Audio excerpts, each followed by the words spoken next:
Can we start with your full name, please? Eugene Alfred Rutherford. Great.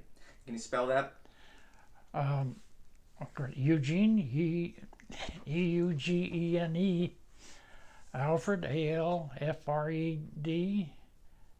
Rutherford, Rutherford. Great. And where and when were you born? I was born in the little town of Orosi, which is about 40 miles east of Fresno in the San Joaquin Valley. November 10, 1925.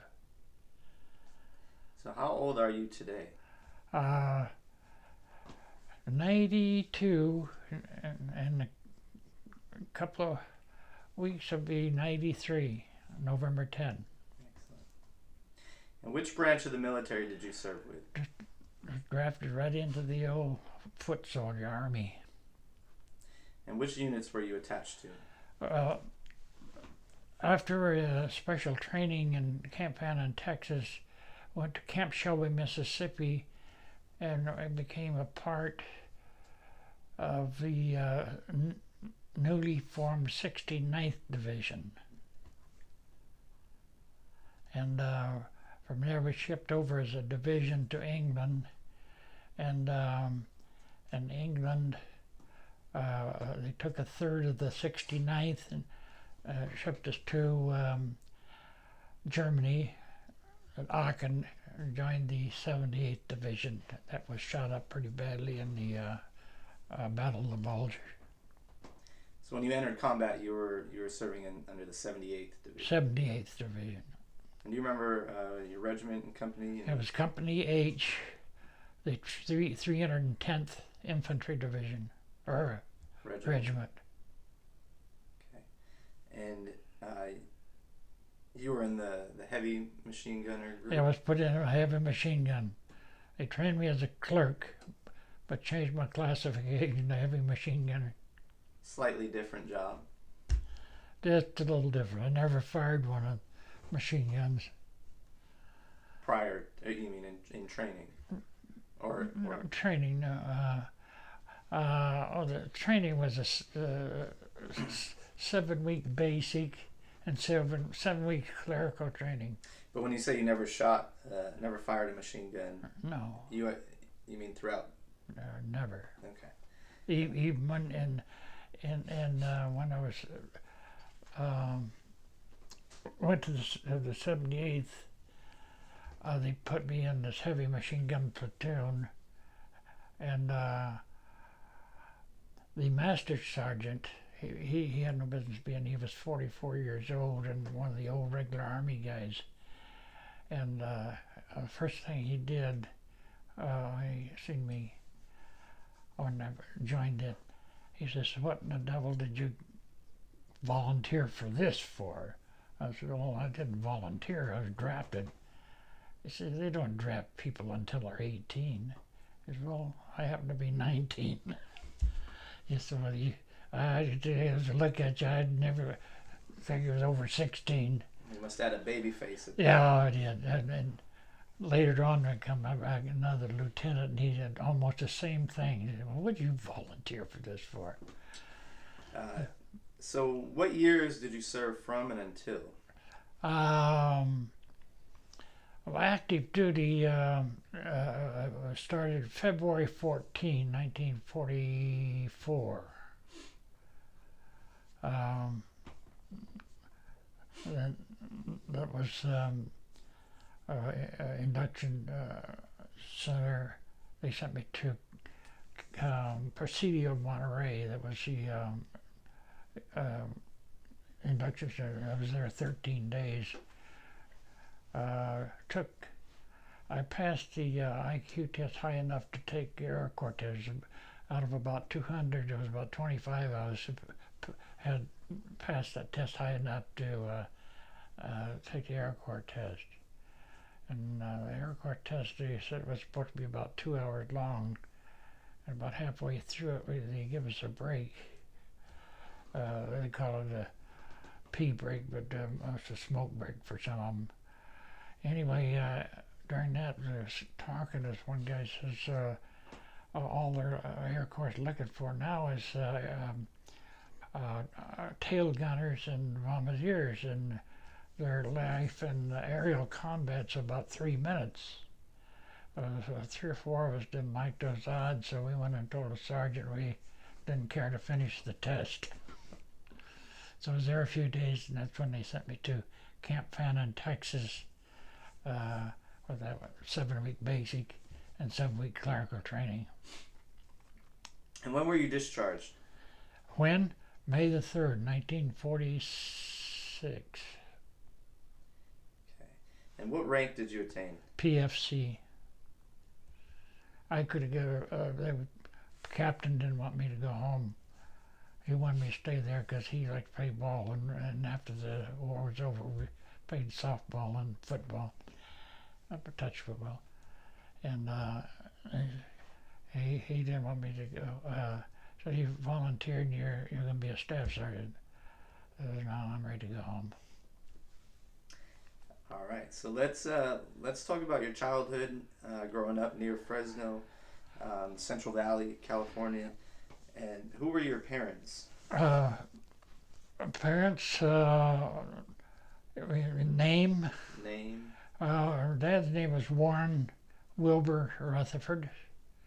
My mother's name was Mary Athena. Her name was Wilson before she married. And did you have any siblings growing up? 6 brothers, 3 older and 3 younger. I was in the middle. That's the reason I'm so puny. At the table, I didn't get to. My arms are short, and I didn't. Now, how many of your brothers served during the war as well? 5. So 6 in total. The oldest brother they wouldn't take because when he was born, they pinched a nerve in his shoulder area, and he didn't have much use of his right hand. He had a powerful left, I tell you. Then the oldest, he was drafted early in the war, training him right to Pacific. He got several islands there, and he got malaria, almost died before they got him to a hospital in New Zealand. And then from there he came home and he got over it. Well, the next to the oldest, the next one, Alvin, he was his training. He also went to the Pacific. I think he never spoke much of where he was, but he mentioned Okinawa quite a lot. So I just took for granted that was one of the islands he was on. He was near artillery. He wasn't in an artillery group, but he was near it, and so long that the loud noise, he came home with a little hard of hearing in one ear. Otherwise, he come home all right. Of course, I went to Germany. And the next brother, just younger than me, he joined the Merchant Marine before he was drafted. And he was in the Pacific, and his ship was hit a little bit, but not bad. Nobody was hurt.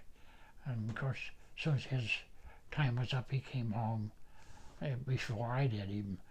And then the next brother, the youngest brother, Ernest, he was they was going to draft him. The war was over, but they were still drafting him to take place of the ones coming home, occupation more or less duties. So he joined the Navy before he was drafted, and served his hitch and got out. The youngest brother, I felt bad because I had a mother. He was kind of a troublemaker, and he was getting all kinds of trouble, and I talked him in to join the Army for to straighten him out a little bit. And kind of felt bad because he ended up in Korea, but he came home all right, no problem. Maybe they shipped him home because he was getting in trouble. I don't know. So all 6 that went to serve Return home safely. Right.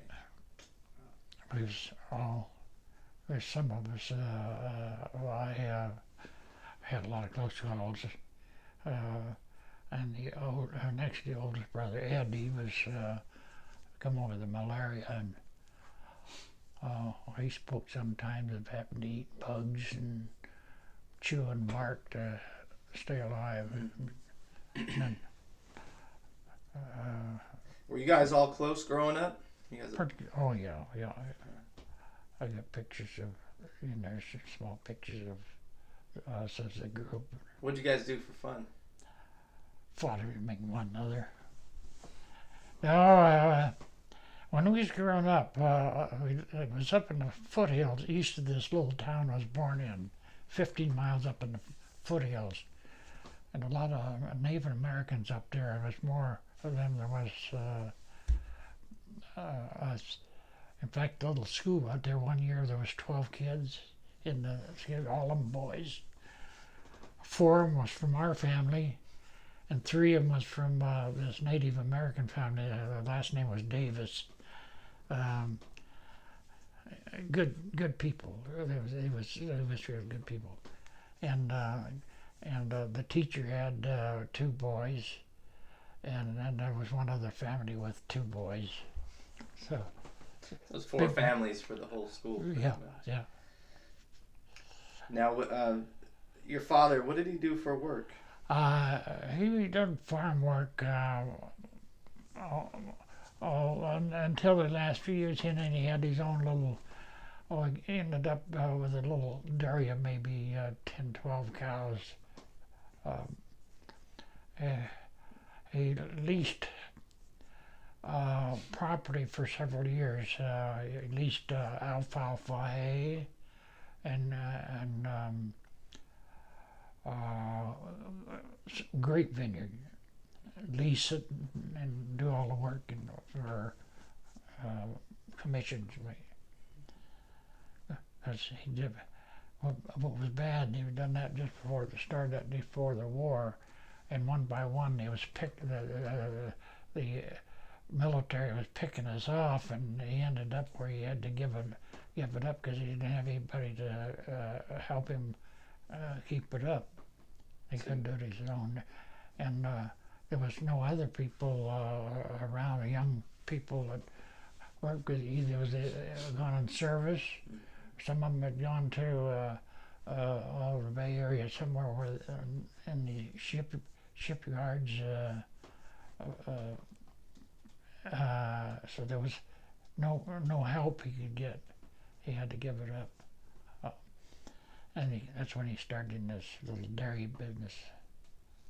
Did your family struggle during the Great Depression? Oh, they were so poor, real poor. They eat.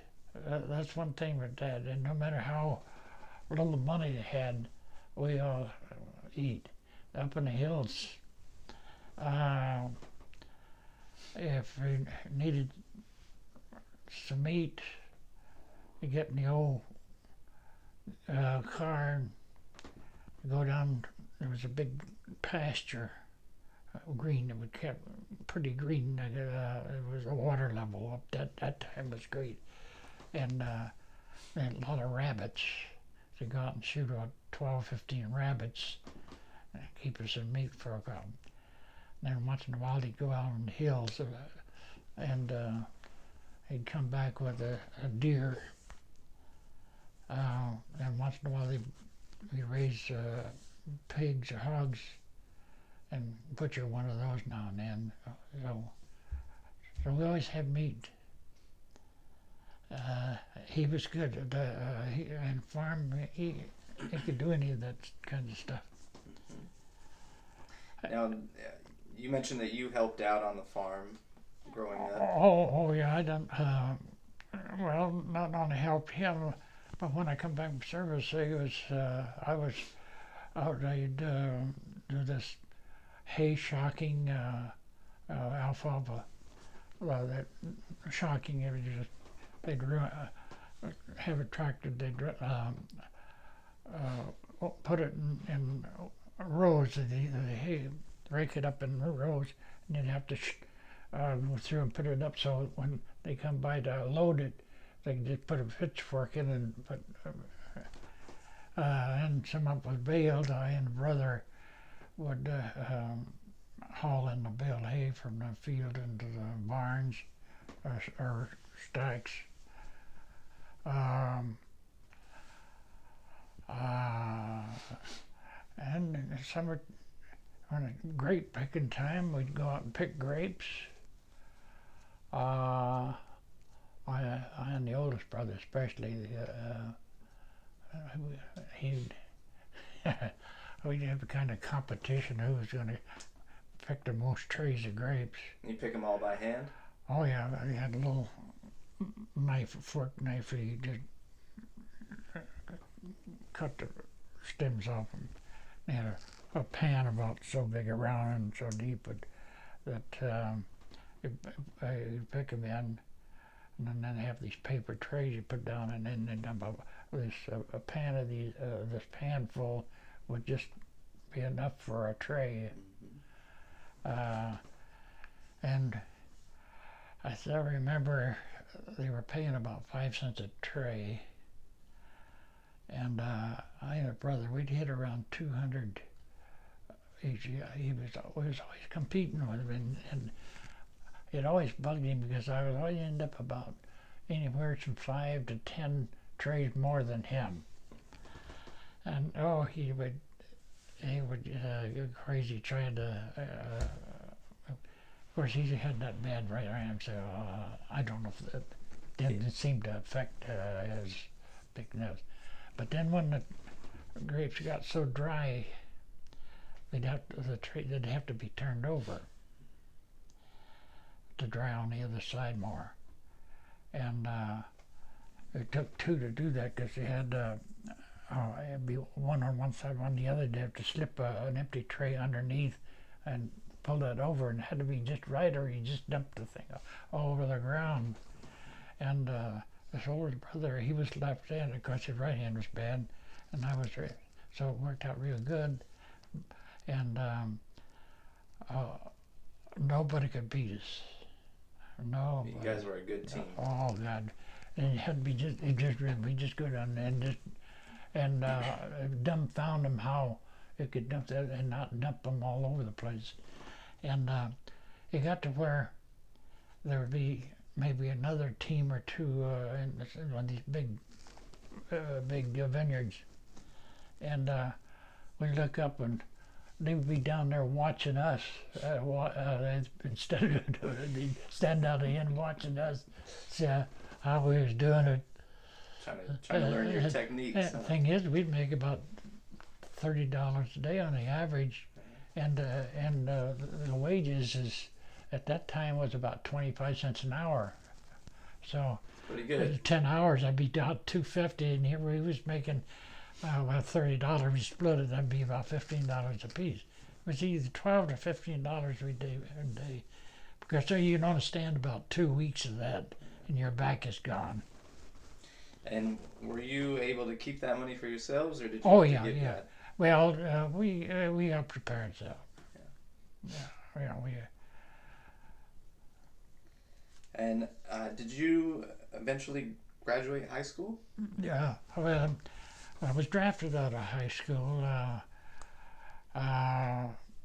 but the principal gave me credit for being in this, taking this clerical training, and I got my diploma. You got pulled out probably a few months before you were supposed to graduate.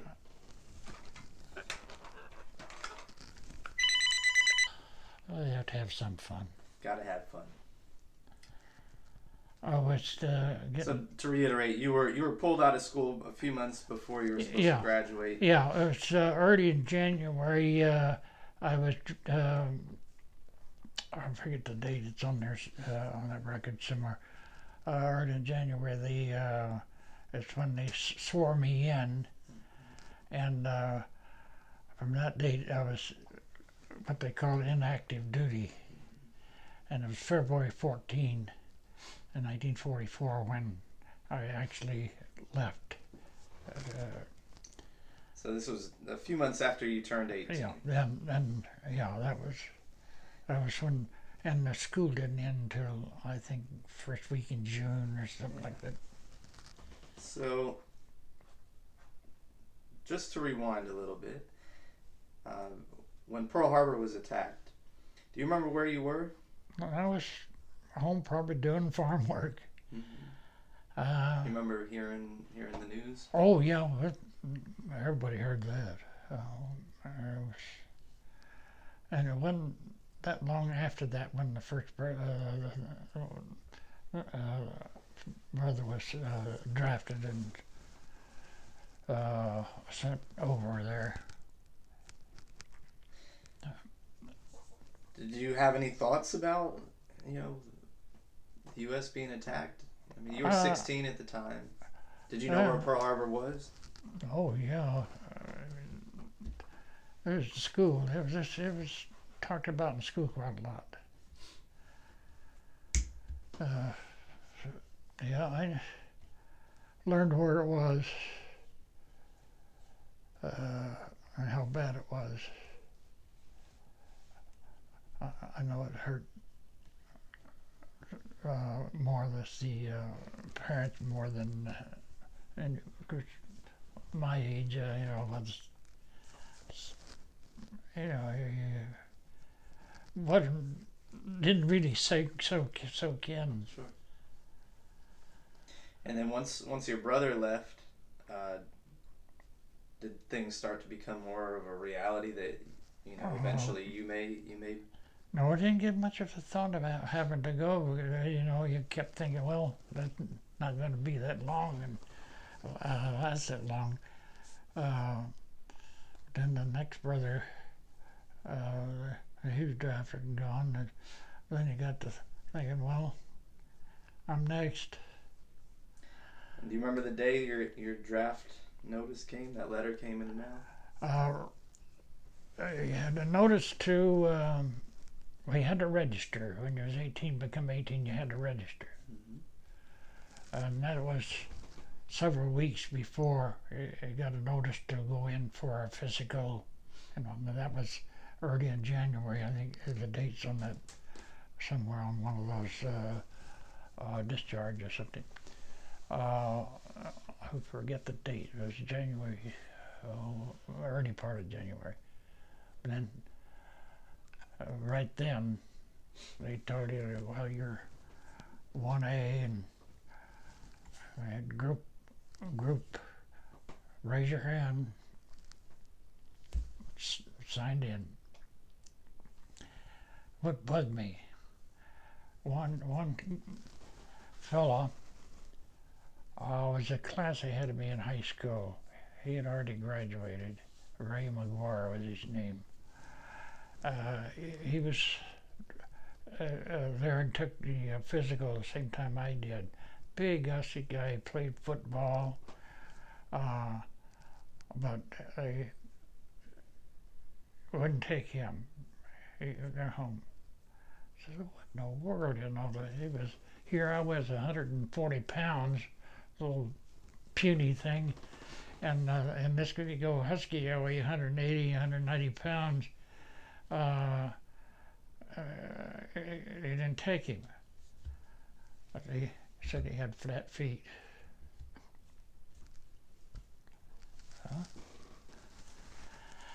That's the way he went.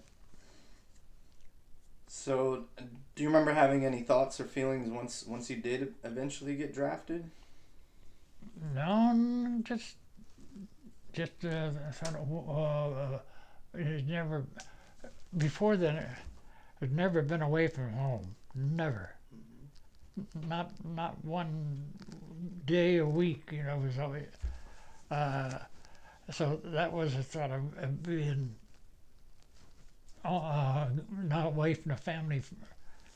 Were you a bit apprehensive, or did you see it as an adventure almost? No, it was kind of well, he kept busy, so you didn't think about it too much. He was always doing something in service. Whether he was out there doing exercises or something, and then right away you buddy up with somebody, and that helped. I had one of them that's in this picture here, big buddy Billy Missler. He was from Missouri, Joplin, Missouri, and him and I, he would kind of compete with me too. He wasn't quite as fast runner as I was, or another stuff, but it just he would always try to keep up with me. And but in passes, we'd go into town together and just fool around. He liked to drink beer, and at that time I didn't drink anything. I'd listen to jukebox and drink a Coke or something, and while he's drinking his beer. But then that's all we did, just go back to camp. But it's good. We always had buddy up, and went from there. That was a bad thing because you all scattered. They go somewhere out, and you have to go to another camp and start all over again. So, in Camp Shelby, Mississippi, buddied up with another one, Don Isaacs, I think his name was, if I remember right.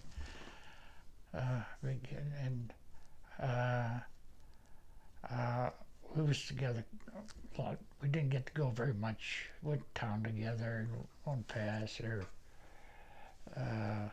but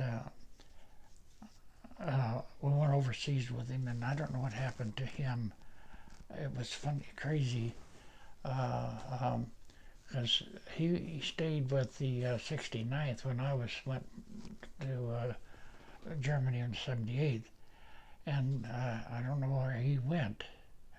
Maybe stayed with the 69th, because later on he met the Russians near Berlin. But months later, a long time, months later, to come home, we had a phone call from his mother, and I wanted to know if I knew what happened to him. It was kind of crazy.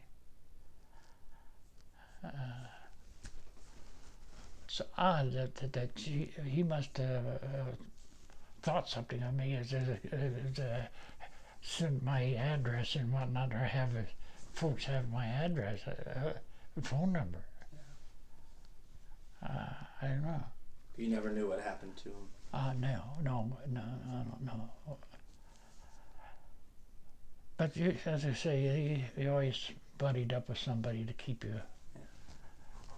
So before you left for basic training, did you have any conversation with your parents? Did they say anything to you before you? I know it hurt my dad, especially. I know when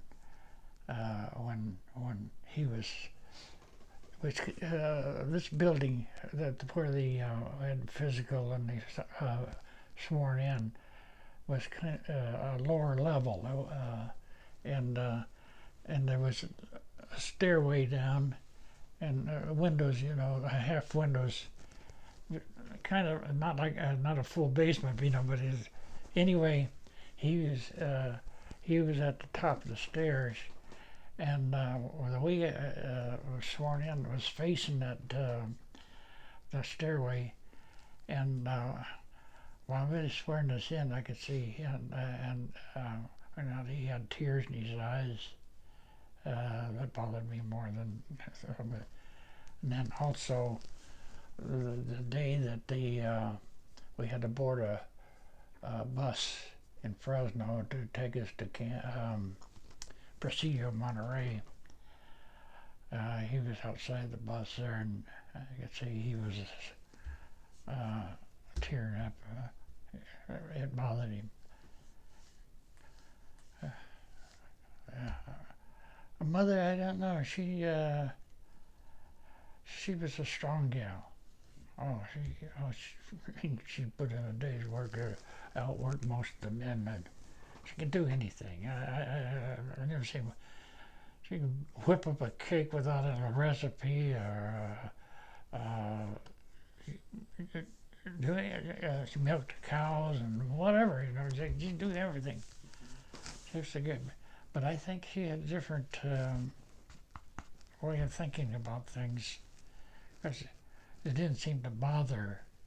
Maybe it was underneath. I don't know. Kept it inside, maybe. Yeah. So your basic training. Is there anything that sticks out in your memory? Any good memories from that time? Well, like I say, this buddy of mine, him and I competed in that stuff. And after the basic training, this is the group the basic training with. Mm-hmm. All that lower one is the corporals and sergeants that we trained with. But after that, the training, they had a physical fitness thing. They had all these things like chinning yourself so many times, doing so many push-ups, dashing so far, and carrying somebody piggyback and whatever. There was about 10 things you had to do. And out of that group, I was the only one that got 100%. The only one. And I didn't know it until the barracks morning. Had a sergeant that slept in one end of the barracks, and he would roust us out in the morning, and of course there was a bugle and everything. He was on the loudspeaker, but he'd line us up outside and march us to the mess hall. And this when he started one morning, he says, "How'd you sleep, Speed?" He's talking. He just, he pointed at me. How'd you sleep? He was all right. And then next morning, he says, "You okay?" Or so different things he would say about the third day. Horseback says, "What's this speed one on?" "Well, didn't you know you're the only one that got 100% on that fiddle fish?" I said, "Well, you got to knock this off." All these guys want to know what the hell is going on between you and me. So, but he was a guy. And it seemed like every one of them, they'd singled me out. One of them, even during the clerical training, he had a real bad, not what you call an accent, but his speech wasn't clear, not tongue-tied or what. I was just funny. But Rutherford, that's what he called me, Rutherford. And I don't know what, I think some of them thought he was after me or something, because in the class, if they had a question, he'd always say, "Rutherford, how about so-and-so, what?" He's always calling me, nobody else. Crazy. I guess, maybe because I look so young, they felt sorry for me, I don't know. So originally you were assigned to clerical work. Yeah, Can you elaborate a little bit as to what? Well, it was in the thing like typing, bookkeeping. I tried shorthand, but that was crazy because I never would use shorthand anywhere. But maybe some of the clerks did. I don't know. Later, that did end up in clerical work. But it was just Army forms and so on. Did you put any of that to practice, or was it just the training that you went through? When that training was over, got 10 days delay en route, they called it. It was like a furlough. We come home for a few days and report to Camp Choma, Mississippi, in a heavy weapons company. Nice training. So when you received your new assignment, You hadn't had any heavy weapons training before No. that. Our basic training is short. We go out and one of the non-coms, they call them, non-commissioned officers, or sergeant or corporate. They explain all about the M1 rifle, and all of us had issued one of those, and explain it all, how to clean them, all that stuff. Then they had a firing range, and you'd fire one clip, and that was it. That was the training. And that was the same thing with the machine gun. They set one up, explain it all, and you go up and pull the trigger a few bursts, and that was it. That was machine gun training.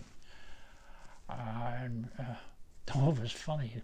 They always have one nut in the group. One of them was the hand grenades. I explained about the hand grenade and how you'd hold it, and when you pull the pin, it won't do anything unless you let loose of that flap that thing's on. If you let loose of that, then it's live. So I explained how you pull a pin and let the flange go, and you wait 3 seconds and then toss it, and it'll go off in about 10 seconds after you let that little flange go. Well, during this training, this one guy, I don't know whether he was playing games or wanting to get out or what. He acted real stupid, and he was talking about him. He gave him one of the hand grenades, and they was telling him what to do, and he fumbled the thing, and the sergeant says, "Duck!" Everybody duck, and they didn't know, but he didn't. He hadn't pulled the pin, so it was nothing happened. But then on a rifle, thing to that bolt, you pull it back. But the only way it would come back if with no clip in it, you had to put your thumb down in there where that clip fit and hold it down and let the bolt go for it. Well, he was doing this, and then he dropped the gun, and the sergeant, "Did you get your finger?" No, but it was close. Oh, how stupid! I think he was planning to get out. That's how it can be that crazy.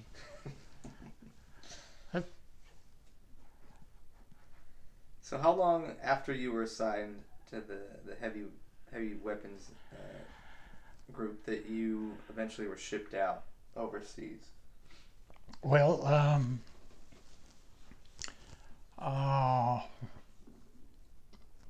had these dates in mind. When they went to Camp Shelby, Mississippi, in went to 69th, we was there a few months, and I remember was shipped up there right at the beginning of November 1944 to Camp Kilmer, New Jersey. That was the camp we went to before you boarded ship. And because I know in early November, because 3 days after my birthday, November 10, we boarded ship.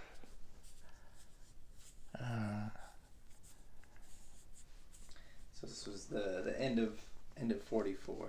Yeah, but that would be early November, okay. First week. So with the heavy machine gun, there would be a group of guys operating one gun. Yeah, it was squads. In the company, there was a 4 machine gun squad. That would be 4 machine guns and 4 mortars. And machine guns in a squad. There was the main gunner. I don't know what they call him. The one that was number 1, and then there was a number 2. One of them carried the machine gun receiver, and the other one the tripod. And then there was about 5 ammo barracks. So there was about 7 plus a sergeant in each squad. And what was your responsibility within that squad? I didn't have any. I could say this master sergeant, I think we was talking about him earlier, he had no business being there. And the first night we pushed off. Well, no, when we first joined it, the squad, he said, was busy, or full. And so he said, "You're going to be our runner." Him and the lieutenant said, "You're going to be the runner. You'll be doing odd things, like relaying messages to the squads and whatever." So that's what I did. I wasn't really in the machine gun or had anything to do with it. I just what they call a runner. And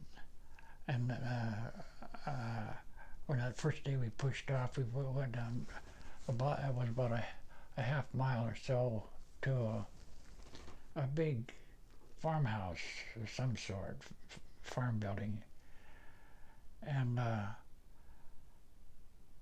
the sergeant said, "Now this is one of those jobs you're going to stay here and look after the equipment."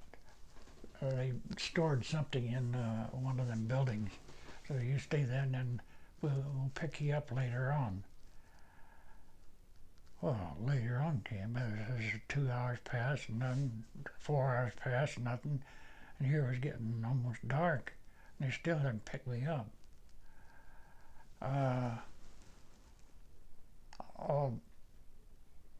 It was freezing cold. It was in January. It was freezing cold, and I didn't know what to. Where did this take place? That was not far out of Aachen. Okay. Not far out of Aachen, just the outskirts. But finally, a medic pulled up there, and they had a big van, and I went over and talked to him, and he said, "You look cold." I said, "It's freezing out here." He says, "Well, get in. It's warm inside." I was in there, and it wasn't very long. It was just getting dark. It wasn't real dark, but because there was somebody moved across the white. I guess it was snow gear or something. I couldn't tell. And I asked the medic, I said, "Did you see somebody moved on there?" "No." So I got out. I went around the building there and couldn't see nothing. So I started back to the van, and I went to hear these marching down the thing. I could hear them getting louder and louder. And I got here. It was right near me, and then there was a little gully by that little road there, and I got down in there, and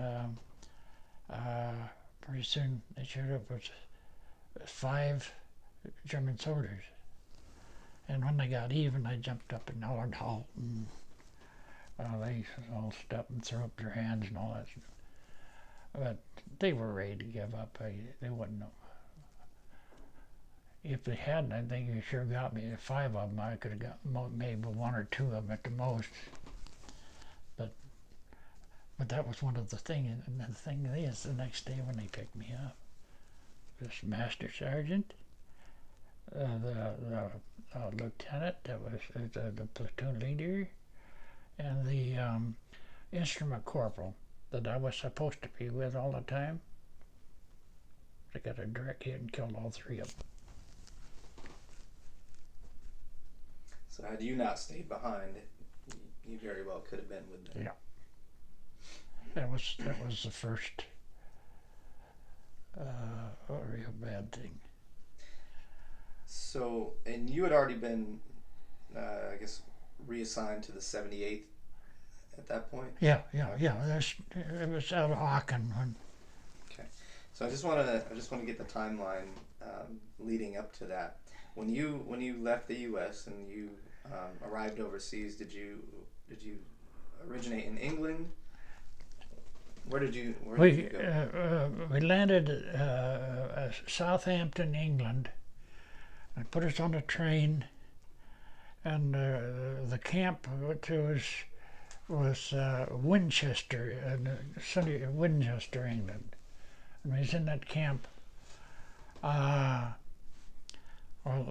It was November 25th when we landed at Southampton, and we had a Christmas dinner there, and right after that, it's when they took a third of us from that division to ship us over to the 78th in Aachen. And you guys were replacing Yeah. a lot of the troops that had been. Yeah, 78th got shot up pretty bad in the bulge. They lost about a third of their division. And how did you guys get trucked into Aachen? Yeah, at night. I don't know how these truck drivers could find a road, but it was at night.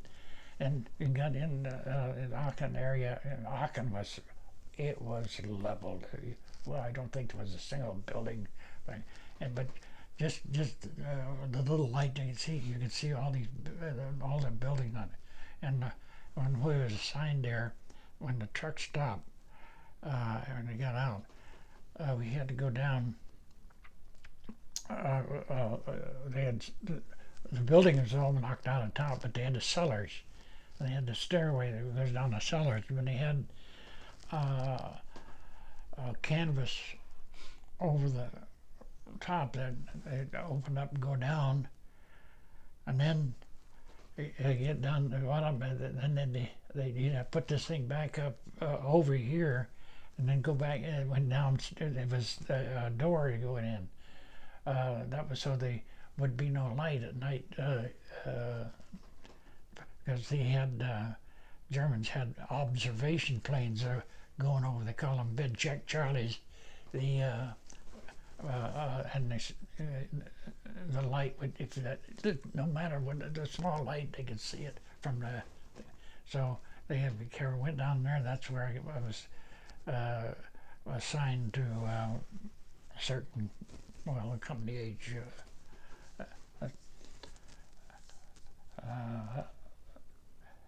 How long did you spend in Aachen? Oh, just a few days before we pushed off. I don't know how many it was. It was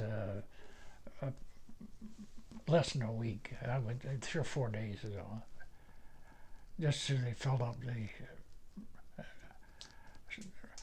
moved out one early morning, just before daylight. Moved out behind a hedgerow.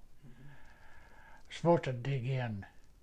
That second lieutenant, he was something else. He should never have been lieutenant.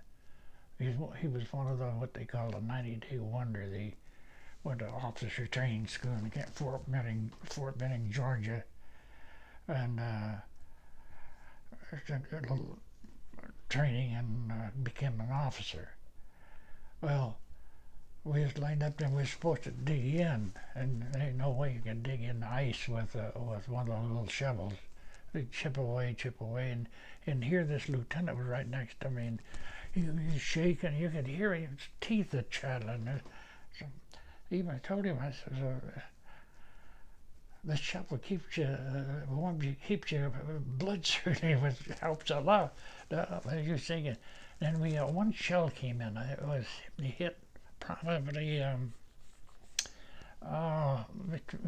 not over 15 feet from us. It killed a sergeant and a PFC. He got a direct hit on him. That was that close to us. One shell. That's all I heard. Maybe down the line there was more, but that was the only one I heard. But when his show, this lieutenant jumped on top of me. There was no hole there, to jump in, but he jumped on top of me. Oh, it was all right. Maybe protect me, but that wasn't what his thought. But he had no business being an officer. Zimmerman, he's who got killed right out there. But that when they told you to stay behind. Yeah. He's second lieutenant.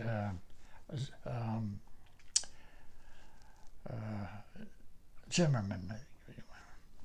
So being a kid growing up in the Central Valley in California, now you're in the bitter cold of oh man, Europe in Germany, which I heard was one of the coldest winters. And it was cold, and the thing is, it would get icy. They have the snow, and then they maybe have a little rain on it, and the first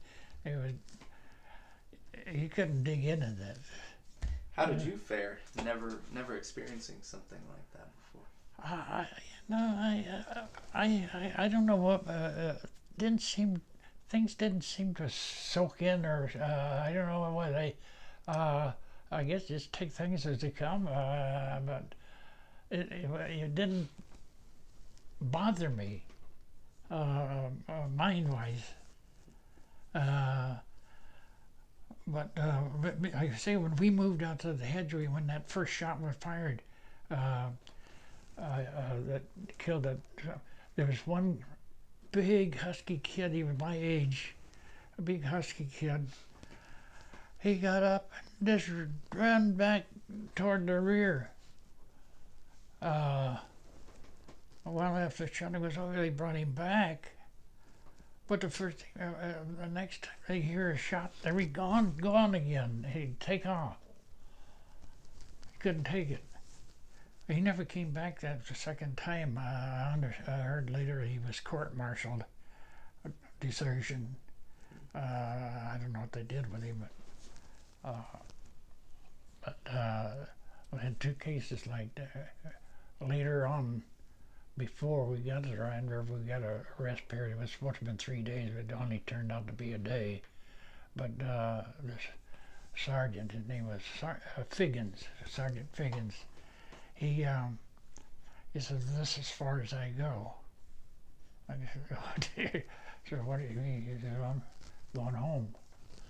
I said, "Well, good luck." I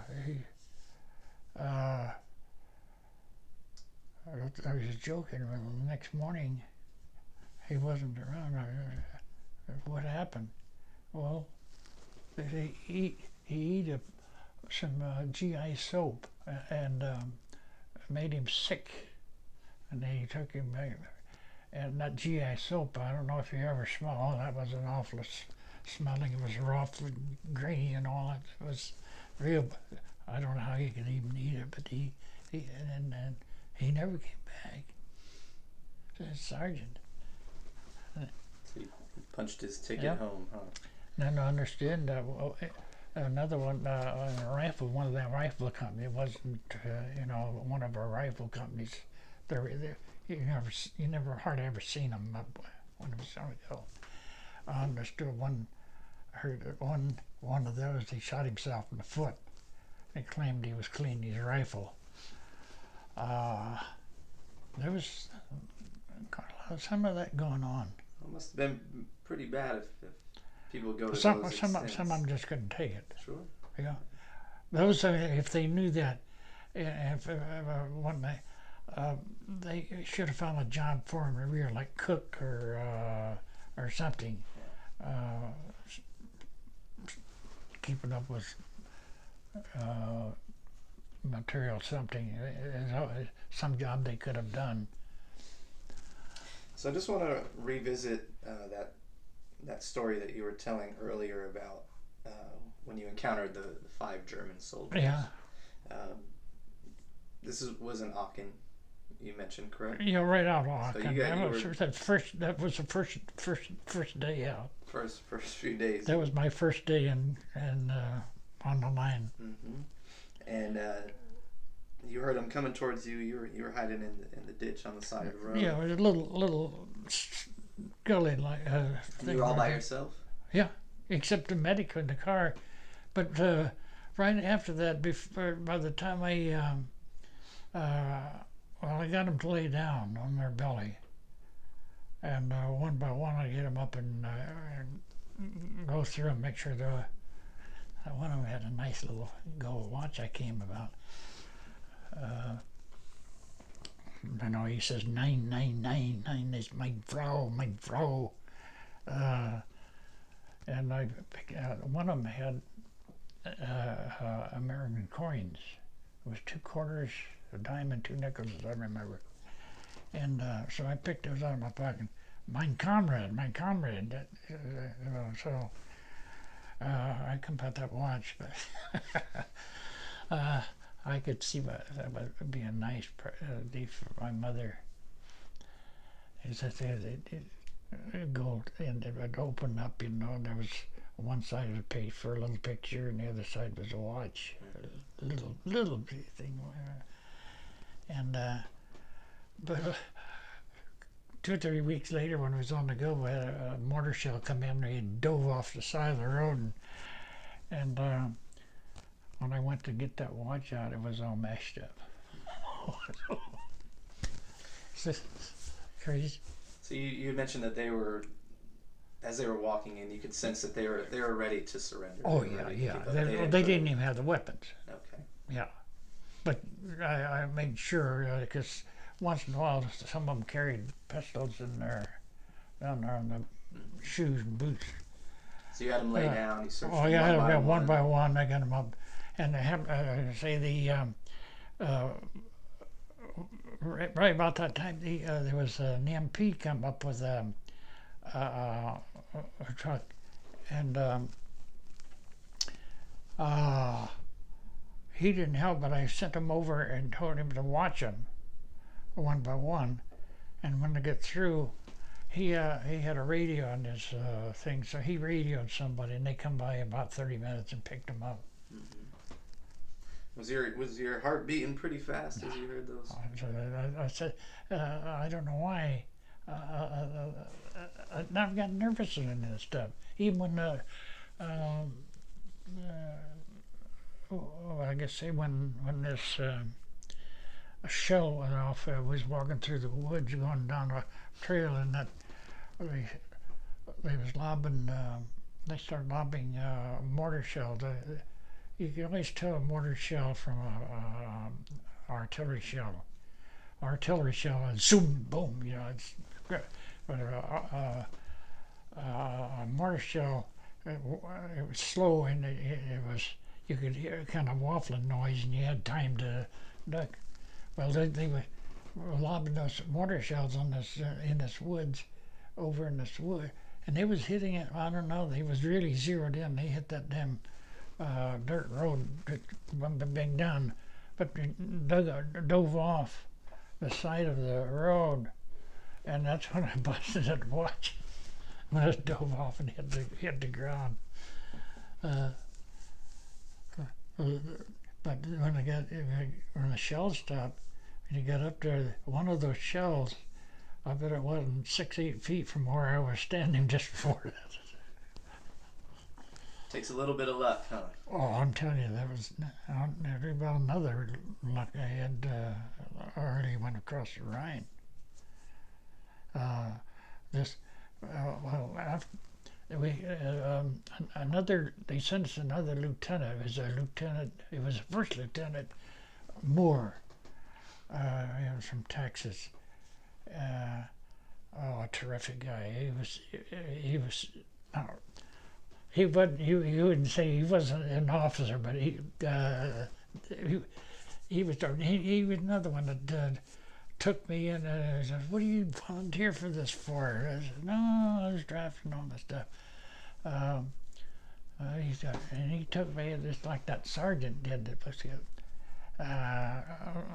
like I knew, here, stay with me. So I was right with him all the time. And the last, this is kind of funny too. About just the last town we went into before we crossed the Rhine was going down. Lieutenant and I was going down a street. There was a line of businesses, and all the ones artillery shell. I don't think that was not much over our head. We hit the dirt and it slammed into one of those businesses. I don't know what they were. He said, "Well, we got to get off this road. They got it." So we went in the back, and there was kind of an alley down there behind the thing, and the people, a lot of them, in Germany, they had a business, and then they lived right in, like an apartment in, right in part of the building. So we got back there, and there was this door. We opened the door, and inside there was a table with 6 bowls of soup, and it was still steaming, and they had a pot in the middle of the thing, and you could see the steam coming off of it. They had just made. So we went in, and over maybe 15, 20 feet was the entrance to the cellar. So the lieutenant, he goes over there and yells down, anybody, he knows somebody down there because of the soup up there. So he says, "Come out." And there was some middle-aged gal come out, shaking, tears in her eyes. And he says, it's terrific, this lieutenant. He says, "Everything's okay. No, nobody's going to hurt you. No, we're not going to hurt you. Is there any soldiers down there?" "No." 999. So he went down. He told me to stay up there and he went down in there to make sure there wasn't. And there was 3 other gals and 2 kids. There was 6 of them. There was a soup upstairs, and that soup smells good. And the lieutenant, he's okay, soup, and he was pointing at.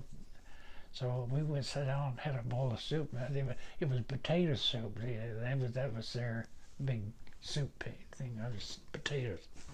But that tasted so good. We hadn't had anything warm like that for a long time. And that tasted so good. And I don't know what he gave him, but he got in his backpack and got something and gave the gal. That's how he was. But for getting to it, from there, we were supposed to stay there all night, but they got in that town, we got orders to move out. That's we walked all night to the bridge. So this was before the event at the bridge at Remagen. We walked all night and got to the bridge, and then we walked right across the bridge. And when we got across, our unit went to the left or north and set up on the banks. And that's where we slept over the night. It was supposed to dig in. There was more ice. You couldn't dig in, nothing. So and the next morning we got up to move out. This lieutenant, him and I was right together there, and there was a bush. There was a trail in the bush, and he got around that bush, and he jumped back very quick, and he says, "Go tell the squads there's tanks up ahead, 75 yards. So I started, I didn't get 10 feet from, it wasn't much further than from here to then you hear this shell, or the mortar shell, you could hear it coming in. And I ducked, and that damn shell had hit him just like it was aimed at him. First, and I was right next to him just seconds before that.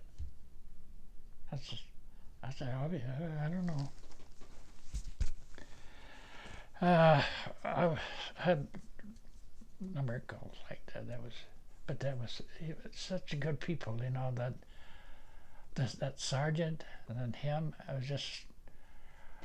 Maybe it was just for me because I looked so damn young, and they all thought I was about 16 years old. Maybe that's the reason, I don't know. But he was that way though. Way he treated the German gals there in that shop. Yeah, a lot of people looking out for you. Oh yeah. Now, do you have any time to process what had just happened? You what? Did you have any time to process what had just happened? Yeah. You just have to We keep going. We got up and just went right over them. I don't know what anybody came and picked him up or what. It would have been a mess. It was a direct hit, and I had to walk right by him. We got up to those tanks, so you could see that a couple of them was smoking from the stack, and you see they was either knocked out or something. So we got up there. I guess our inventory or somebody had come by and cleaned them out. That was just there. But we got into the woods when we left in there. We got into the woods. There was one up there firing at us direct through the woods. That was another funny thing. I was laying down behind a log because it was shelling down through, and that was not that far from us. And one of the shells hit a little pine tree, and about 3 feet of it, and it just clipped that damn pine tree, and that thing just come right straight down. And this and that over, his name was Zorik or something. He stood up and said, "Did you see that?" I said, "Everybody's seen it get down before you get one of those shells on us." Stupid guy. So the tree was still standing after. Yeah, the tree, it just clipped that thing off and just come right down, just like, you know, it just sawed it up and dropped it. It was funny. And you had mentioned before that the Germans had tried to blow up that bridge. Oh yeah. It was as I understand. I remember in the book, it's got the whole story of it. So what was the significance? What was the importance of that bridge? That bridge? Yeah. That was the first place we crossed the Rhine. It was easy. We had a whole lot of troops over there before it fell in the water. Well, it was important. At first, we tried to knock out the bridge, and when it got knocked out, and when we got over to the bridge, then the Germans tried to knock it out. Because you were trying to prevent their advancement, and then they were trying to prevent your advancement. Yeah. We didn't knock it out, so we wanted to use it. And you said that they had rigged it with explosives. Oh, they had it done, and they didn't go off for some reason. It was it failed on them. The explosives, and I was there. So they just got out. Them 3 guys. And later they, according to the book, they was shot because they didn't do their job. So there's a book written about it. Oh yeah. And if you could sum up the story? It's from beginning to end. It's that bridge. Taking that bridge was supposed to be about the 3rd most important battle in Europe. The first was the Normandy landing, then the Battle of the Bulge, then this. And once we got across there, then they had built other bridges. The engineers have built temporary bridges across, and they got all kinds of troops over there, up and down the Rhine. How big is the Rhine River at that point where you guys crossed? How wide would you say it is?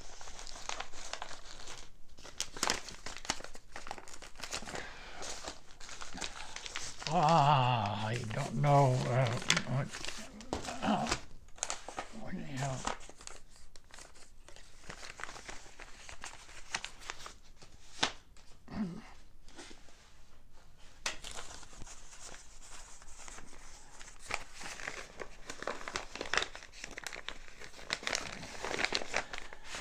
let's see, it would be 75 yards or so across that thing. So if they had knocked that bridge down, it would have slowed you guys down pretty soon. Oh yeah, we'd had that made brilliant.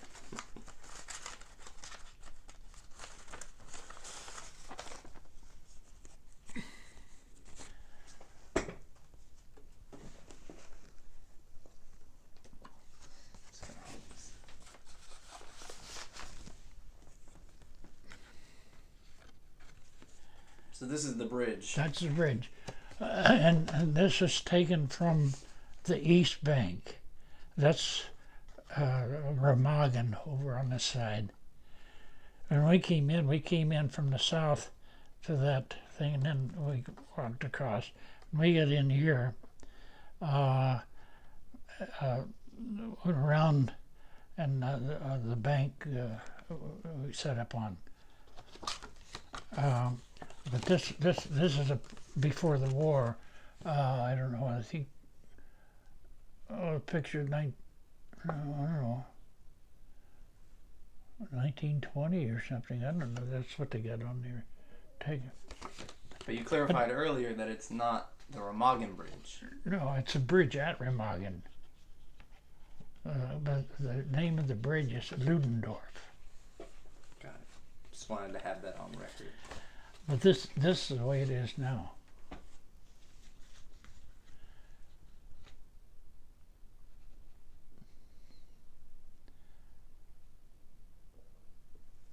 So it was eventually destroyed? All the bridge gone, and they kept these.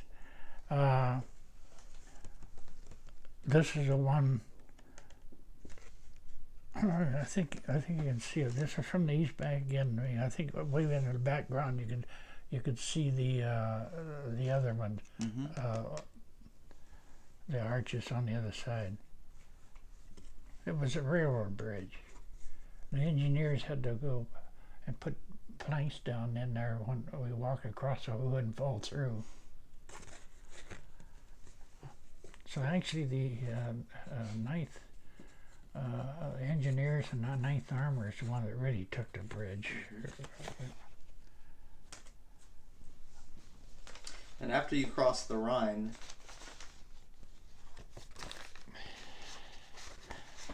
where did you guys go from there? What happened there?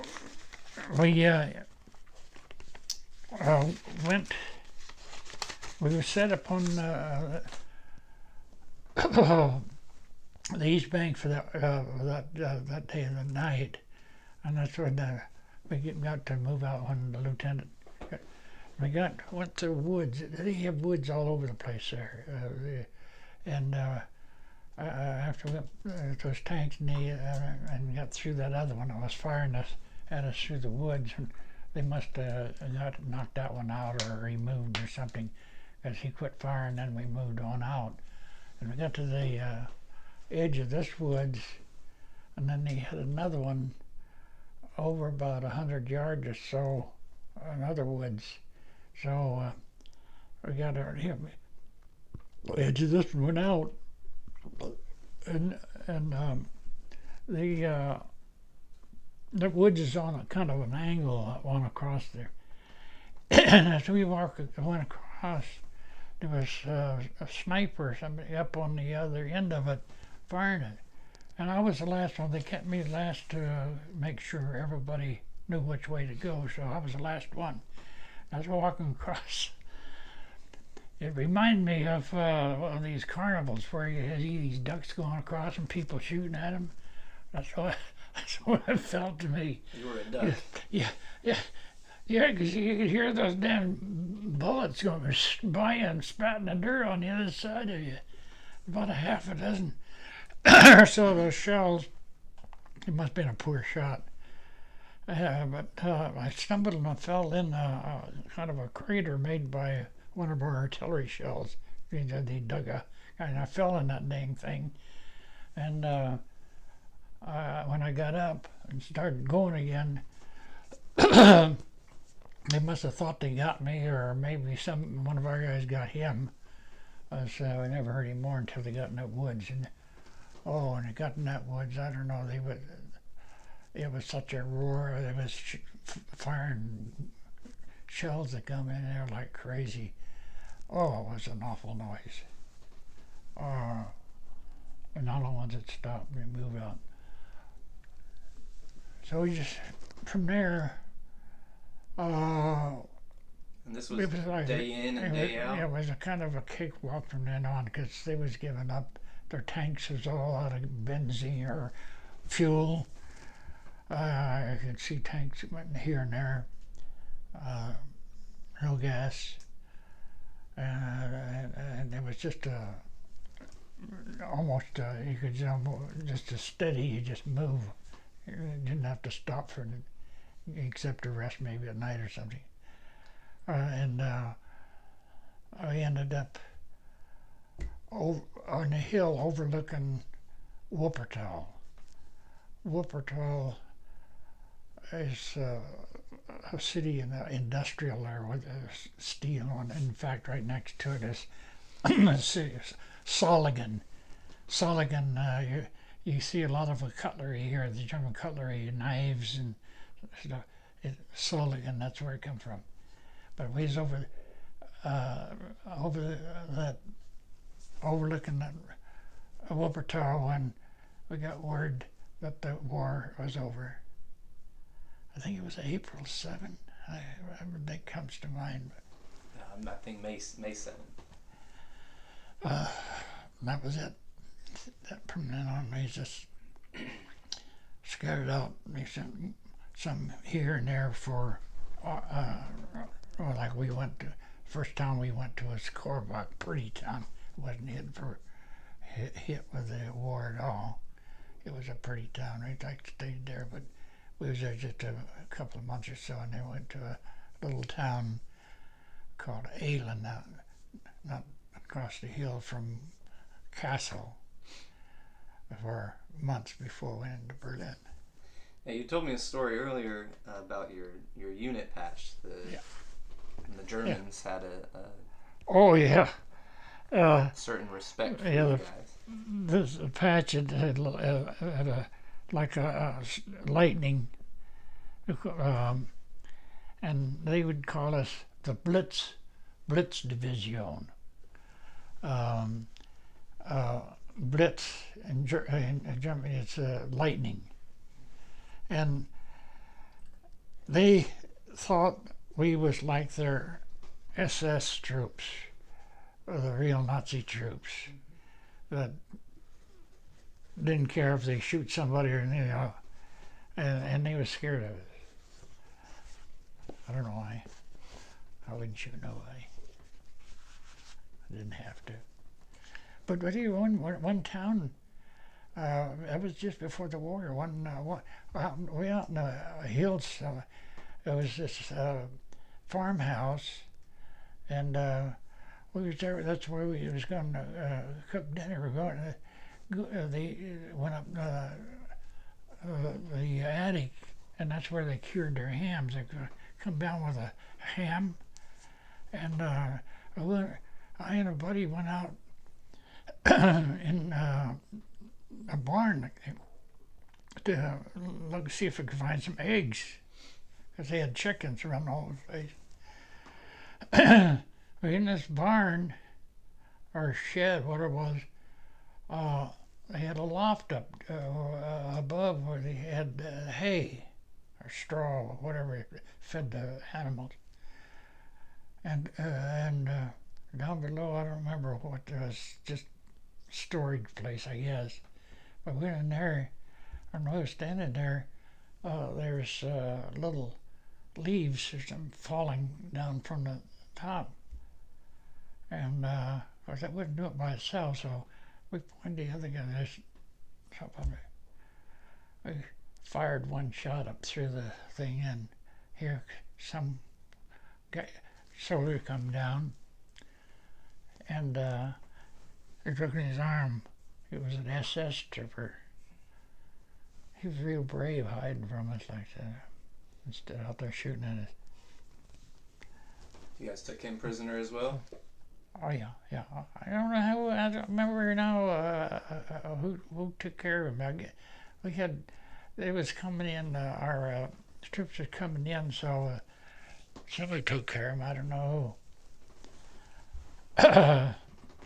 But it was crazy, you know. If he'd had a gun, you know, he could have killed a bunch of us. In fact, one of the units, I don't know, it's the first one I'd seen with, I think it was called it a 50 caliber a machine gun like thing mounted on a Jeep. It was the things they fired at bunkers and stuff.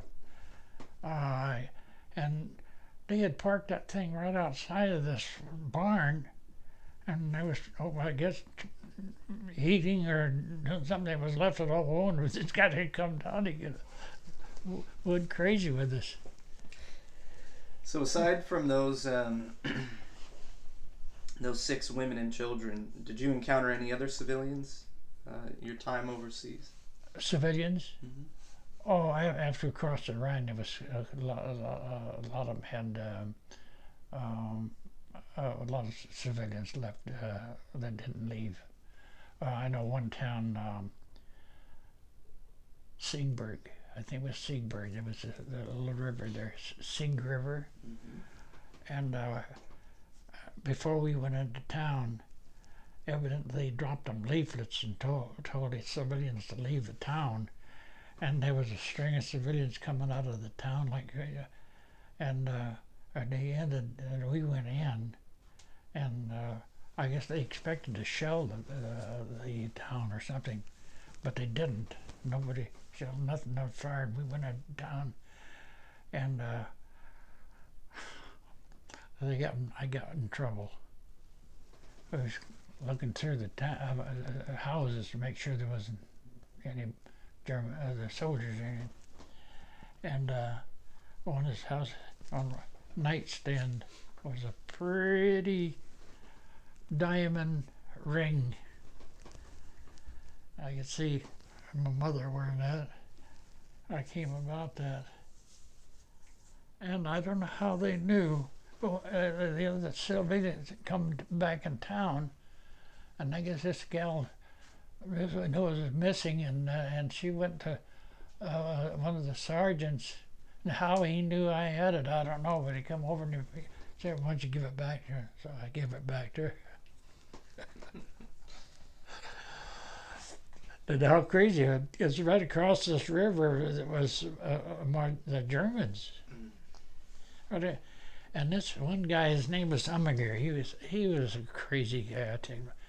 If you want something to drink, my God, you gotta be dry from listening to all this shit.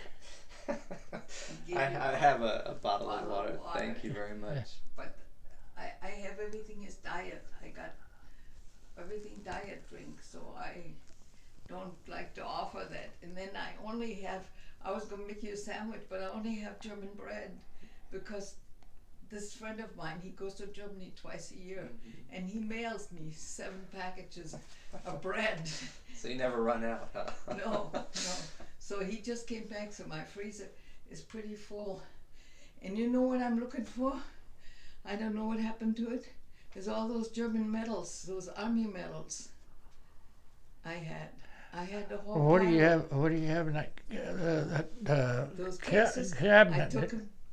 I took them down, and they're not in either one of those cases where they were. But this old man came, and he looked at them. And after that, I don't know what happened to him. One was a World War I medal. I think I sold that. Oh, you sold it? Okay. Okay, I can't tell you anymore. It's like I sold my pistol I brought back. It had a Nazi. There was a 30 caliber. I can't remember. It was American factory, but the factory, they had a factory in. It wasn't Remington. It was the big maker of guns. They had a factory in Belgium, and when the Germans took over Belgium, they made weapons for the Germans. And this pistol I got, it had the German Nazi emblem in 3 places on the barrel. But I didn't. I went into guns. I just didn't like them, and I sold for $300. Just because I actually had 2 guns I brought back. One of them was a 32 Mauser. It wasn't a military thing, it was, and this young brother I there was getting in trouble. Nobody had anything to do with him. I took him in, and when I went to with those guns, the little Mauser was missing. He'd taken the damn thing and either harked it or sold it. Also, I had in that same mess. I had a. Anything you guys have to come down. Thank you very much. Yeah. You're sure welcome to anything I have. Okay, I greatly appreciate it. Thank you. I just don't. I had an old, what they call a trade dollar. Aren't you sore from talking? Oh, You're not I've sore? had a lot of practice. You don't talk to me that long Yeah, because you're sick and tired of me. you've heard everything. Bullshit. That's when they have that protector. I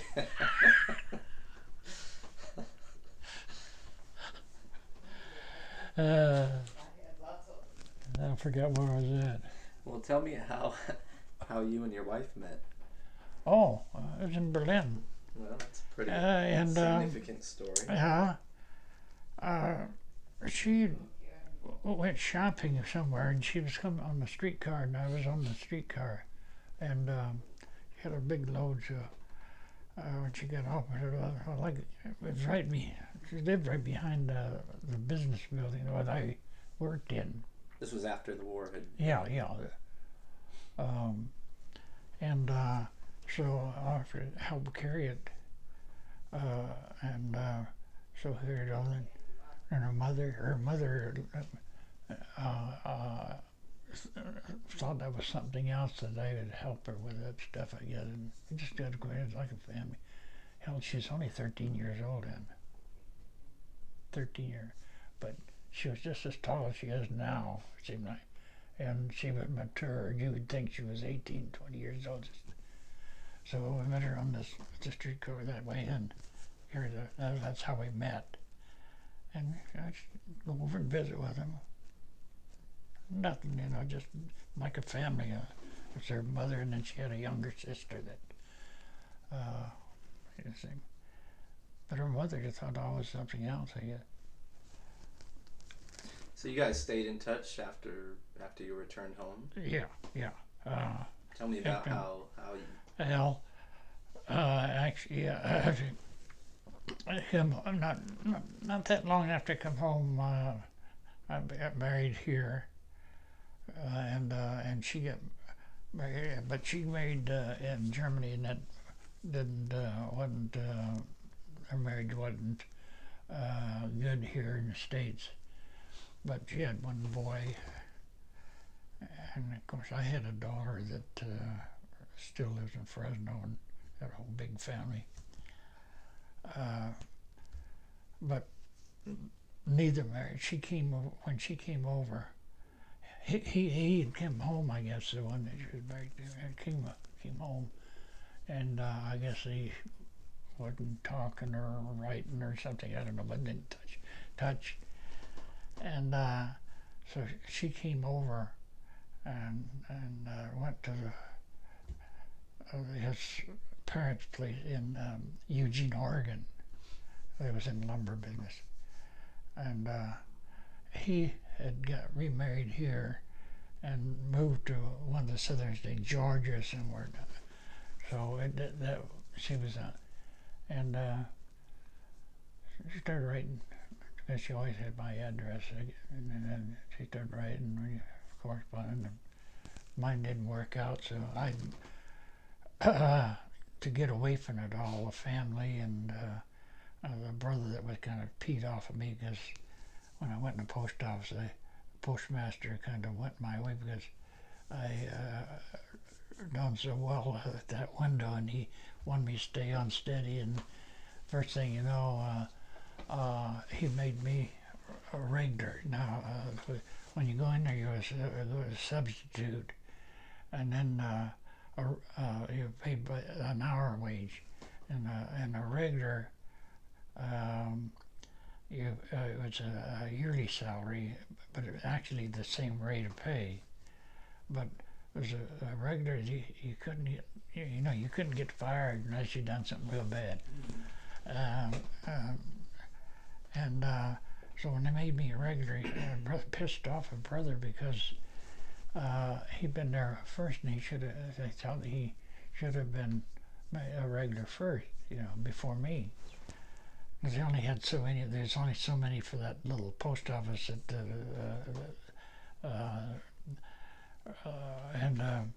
so he's kind of teed off me, and the postmaster told him, well, when they took civil service test, we all took it at the same time. Him, my brother, and I, and several others, and I got the highest score. I had 90.2. Was for veterans 5 points. I had 95.2, and my brother the total was 88. And so postmaster, well, I had the highest score, so that's the reason for me. Then about a week before I decided to move away, his brother was pissed off, and he was married to a sister, the one I was married to. And the family, and then he got pissed off because the postmaster, he told me he wanted me to learn the assistant postmaster's job, and he was showing me what all the books and the book work and all that stuff. And this is assistant postmaster. He was way up in years. He'd been there 40 years in the post office. And he was ready to retire, so he wanted me to learn it. And that my brother too. That I was told to do that training for that job instead of him. So between that and the families and all that stuff, it just happened that some guy came in and wanted to know if anybody wanted to transfer. He was from Compton. And I talked to him about it. And I went to postmaster and asked him, and I said, see, I thinking about transferring with this guy. Same pay grade and everything, so everything was all right. And when I told him that, he smoked cigarettes, and he took a big old puff and he blew it out. I was disappointed, I could see. I said, well, if that's what you want, okay. But I know he didn't want me to leave. But I couldn't take all that family stuff, and So you received a letter from your wife? Oh yeah. You guys reconnected and yeah. In fact, somewhere I didn't get it out. I got a big old picture she sent me before she came over. Big portrait, the size of it. And you remembered who she was? Oh yeah. We got together when I got to Compton, and it wasn't working out with her in Oregon, and so she came down to Compton, and that was it. You guys got hitched. Sounds good. We had to. Just had to. Because there was a boy on the way. And how long you guys been married? That was 1953. So 65 years. 65 years. Any advice? Any advice? Well, for young people, I always tell them get married early in the morning. That way, if it don't work out, don't spoil the whole day. Get married is like taking a hot bath. It ain't so hot once you get used to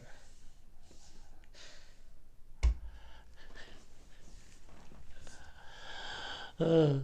So how do you react when people call you a hero? Hero? I'm not. I don't. I'm impressed by it because I don't. I'm not one. I'm not really. Because I actually we had these close calls, but I didn't do anything really, but just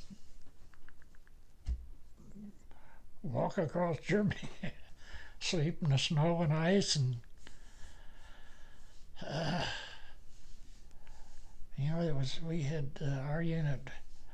They said it was 110 straight days on the front from Aachen to Wuppertal.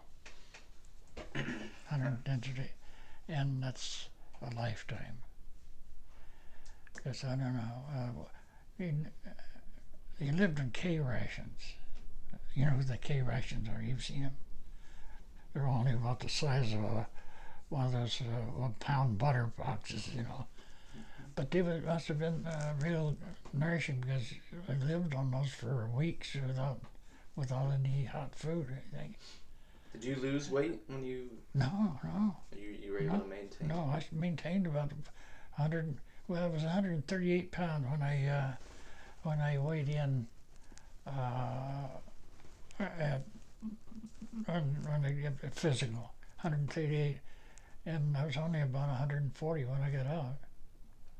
No, actually, when I got discharged after the war ended, I think when I got home, I was about 170 pounds. Now you said you were 110 days straight.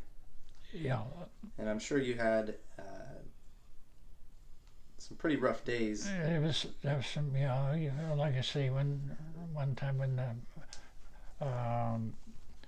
woods they got shelled with the mortar shells, and once in a while go some of the woods and they fire there's machine guns or rifles. They would fire. Wasn't that often really. Now and then we'd run into low resistance. I remember one time we went through woods. It seemed like most of the time hills and woods. But one day we was down before we got around, before on the flat, they called it Cologne Plains, I think. Cologne was in the big cities on the Rhine, we was walking alongside the tanks. All at once they all stopped, and they spotted a bunker off about maybe 75 yards, something like that, and you couldn't tell it. But I don't know who spotted it, but it was all covered with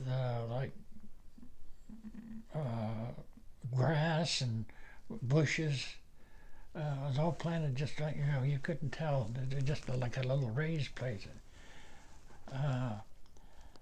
But the tank turned around, or I fired around, and it was short, just a bit short. But the second round hit the tank or the bunker, and just in a couple of minutes, he streamed out. I counted them. It was 19 German soldiers who walked out of that bunker. That was. I guess there was no resistance there. They'd come out, and I guess they left all the weapons inside. I don't know if anybody ever went in. I guess they did cleaned it out, but that wasn't our unit. It was one of the rifle companies. That was. Otherwise, we walked all the way from Aachen all the way to Wuppertal. That's, once in a while, we got a little rest. I think one place we were supposed to have a 3-day rest. It turned out to be 1 day. That's when that Sergeant Figgins decided to eat some soap and get off.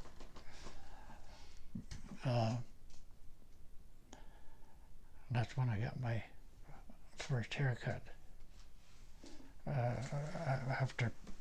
After going to Aachen. That was crazy. They had a crazy sergeant. Sergeant Beck. He was from Montana. He came about a little Constantino, and he was playing the Montana stop with that thing. He called it, and he was crazy. And the captain, company commander, wanted everybody to have haircuts. He had 3 or 4 guys, I guess, that cut hair or knew something about it, and I don't know where they come about the barber equipment, but there was about 3 of them that was cutting hair, and then there's all, there's about 50 or 60 of us in the company to get haircuts. So this Sergeant Becky says, I know how to cut hair. I've watched him do that. I can cut hair. You wonder, okay, what the hell? Then you have to wait. So he run up one side and then the other, and it wasn't even. It was a little more here and a little more there. And first thing, I didn't have no hair. It was just like a crew haircut. So he started calling me Burrhead. That was his nickname he gave me after he called me Burrhead. But he was crazy. That's funny. But he had his fun. Now, aside from the marriage advice, Yeah. you have any general life wisdom that you could offer to my generation or future generations?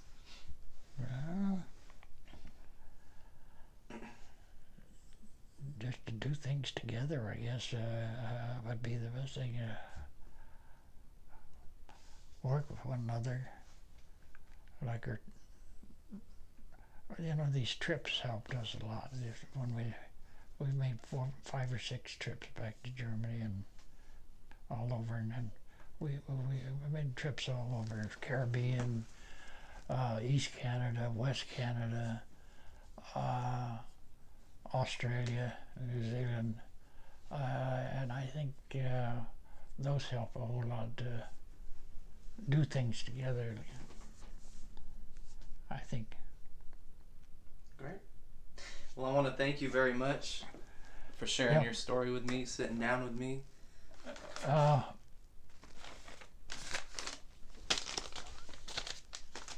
Like I say, this is a picture of after the training. Want to hold that up? And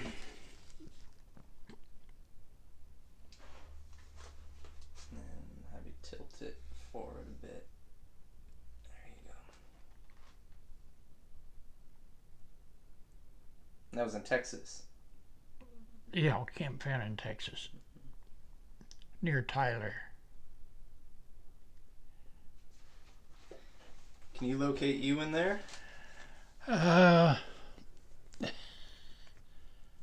There. And that's the Billy Mister. That's a buddy that I chased you around with there. Yeah.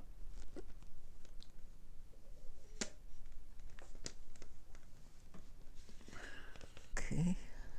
And what is your full name, please? Rosemary Rutherford. Okay. And where and when were you born? I was born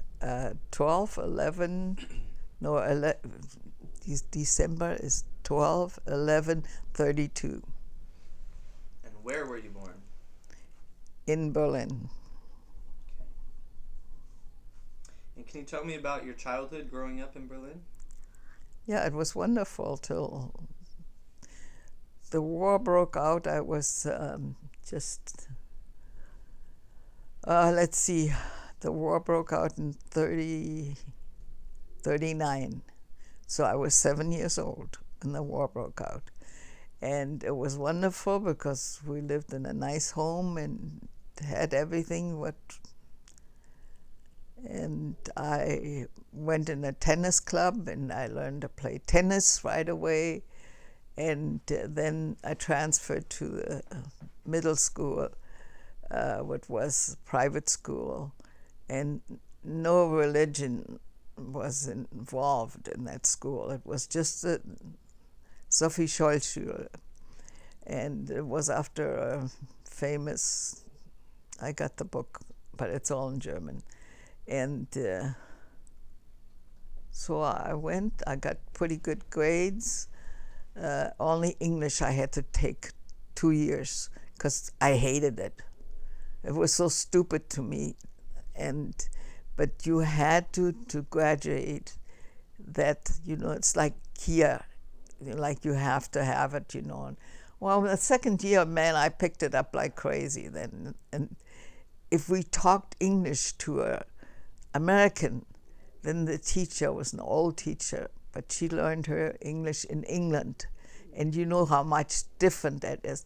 And then she would say, well, what Yankee did you go out with or go with, And they would all wait in front of school when we girls came out, because we knew English and we could talk to them, and they were too stupid to learn English. So that's how that started there, and went to school. And then my dad got pulled away, and so I never seen him again. And my mother somehow hurt her knee, and they put it into, I don't know what you call this in English. They set it in the tight, what? Brace or? No, it's not a brace. It's that's white stuff. What? Not a cast either. They just put it into this white crap, what gets hard when it sets. And that was the wrong thing to do. So she always had a stiff knee after that. Even when they took that off, it stayed that way, because that was when I had to go to her doctor meetings, because I had my little sister, which was smaller than me, and so I had to skip it and had to take my classes afterwards, so that I didn't get. But I think I had a pretty good school years. Let me ask you, what were your parents' names? Helena, my mother was Helena, and my dad's was Lothar, Lothar. And you had one sister? Yeah, Waltraud. And she W. was younger than you? 3.5 years. And how old were you when your father, he got pulled away to serve in the military? Yeah. Correct? Mm-hmm. What year was that? Was that in 39? I think it was 41. 41, 42. I don't remember for sure, because my mother didn't even tell us girls when it killed. We knew that she was crying a lot and stuff. So, but we never got that any further. My sister probably knows more than I do about that, because I cried easy. I was hard, but I cried a lot. And, well, nothing. He died, and then she took over, and it was hard for her, because my sister was too lazy to do anything, because my mother was used to having help. So I remember even during the war that she had help to wash her windows and when the rugs, to do all that, because my mother couldn't do that. She was too stupid to. Now I can say that, because before you knew, she had a cleaning lady, so you got to have that, and all that stuff. But now you know that you don't have to have it. You can do it yourself. But here she stood and told the woman what to do. What for, I don't know, because we had the same one for years and years. And then what was fine. School was fine, and I think we played even baseball in the backyard of the school. It was in a city, you have to remember. It was not a country school, so it was a city. But I remember the four corners and how, because gym was very important in the school. So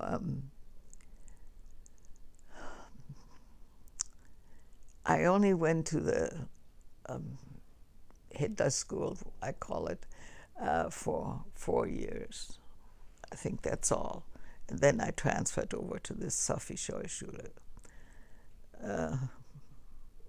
Because my mother thought I was ready for, for the higher school. And it was, they had to pay for it. I know that, I don't remember what it was, but they had to pay for it. But my sister never got to it. So you had to have grades to get into that school. And in the regular school where I went the first years, it was just boring. So that's how come I ended up in the other one. And that was, but I don't remember the street of that school now. I took Jean there, but I don't remember. It still stands there the same way as it does. It was hurt, they, on top, the bombs got it somehow and they cleaned it up. But I remember our classrooms, were lined up, but our coat racks, where you put your coat, in Germany it's coat, you hang them outside up. And did you say there was times in school when the Gestapo came in and looked for kids? Yeah, well, they look for certain, Jews or any of that. But my dad was part Jewish, but he hated. I don't know how they paid people. I don't know. My mother did it, and my dad did it too. So, because they said they got him all on bullshit, because his brother got away with it too, because my dad had a chemical factory, but not the kind you think, not pills and stuff, cosmetic. That's what he made. So maybe that's how he got away, because I know my mother's girlfriend's husband was too part Jewish, but he made the uniforms for the German soldier. So they never bothered him. They never. And they got bombed out in their apartment. They had all the best pictures in the world from the Jews. So when they got a little house outside Berlin, but he still fooled around with that because he made a pair of pants for my boy, then too. Anyway,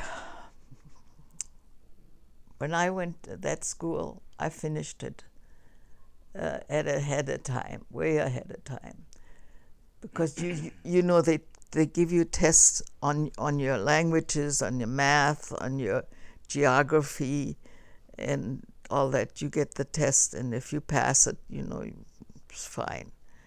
And I couldn't speak one word of French or Latin right now because never used it, never had to use it. But English I did because I got a job with the American Army with no trouble at all, because my English was good enough then. They were, I know they tested us.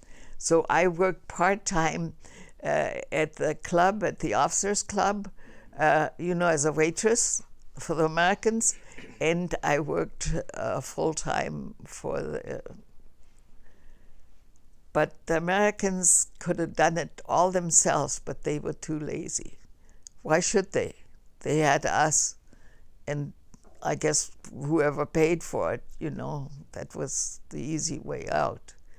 So, but before this all happened, my friend I went to school with, we both, when the war was over, they told us it's all finished, no more fight, no more bombs. And we just looked at him, like, are you kidding? Not to go in a cellar, because, we knew the alarm went off and we had to go down in the cellar. And those weren't cellars like you believe. Those were coal cellars, or you put if you can stuff, you put that down in the cellar to keep it cold and for the winter time, and potatoes. That's the kind of cellar it was, Not very luxurious. No. It was for each person at that time. After we lost our home, we got in the first one, the Erdmannstraße, and my mother hated that place. And I loved it because I had a funny room with a crooked ceiling and something in it. Anyway, but that was the first apartment I think we got, the Erdmannstraße 8. And well, from there you could walk to Hitler's bunkers, and I remember they had a floor. I never forget that floor, where Hitler, and then they had the dance and the big deals, in that room. I mean, it was huge, it was like a Saal, what is that in English, or a big room, like this whole house bottom, and yeah, but it had the floor. I never forget the floor. It was like marble, It was just beautiful. And her and me danced around there because everything, it was, the sky was up above, but we just thought that was beautiful. And after we seen all that broken stuff, so all of a sudden you see that, you just can't imagine as a kid, yeah. So, and we went in the bunkers. The bunkers were just like an Indian tent. I love the Indians. I'm for the Indians. You see Indian blankets and pictures because I think the Indians are fantastic people and they should have never been treated that way. So I'm an Indian person. I seen it because I came with a train from New York to the West Coast. So you've seen all that stuff. In '53, it was still, and I hated the Americans for that, what they did to them. And then we were invited to New Mexico into one of those, what do you call it? The reservation. Reservation, yes. And because they made some flap cakes or what for us. Remember when we went to New Mexico? So anyway, so after remembering Hitler's and all what the glory they had, and then you see the Indians, how they had to live, and they had all that land, and so it was rough for me to, the first years were terrible here, because, you just can't get used to it. I think I cried more. Well, during the war, you remember, didn't you have to tear up furniture and burn it to keep warm? Yeah, we did that. My mother had a stove in her kitchen in an apartment in der Wartburgstraße. She had a stove, but with fire, not like a wood burning stove. Yeah, a wood burning stove. And then she just took the chairs, she took whatever she could to make a fire, because you couldn't get any. You got only so much coal. It was all rationed. This is towards the end of the war? No, it was on already, well, maybe the end, the last 2 years. Last 2 years were the worst. No food, no nothing. If we can rewind a little bit, because I want to get sort of a sense of how Germany was at the beginning in, it was in beautiful. 39, 40, 41. I don't know where the pictures, I have two big rubber tins full of pictures. Mm-hmm.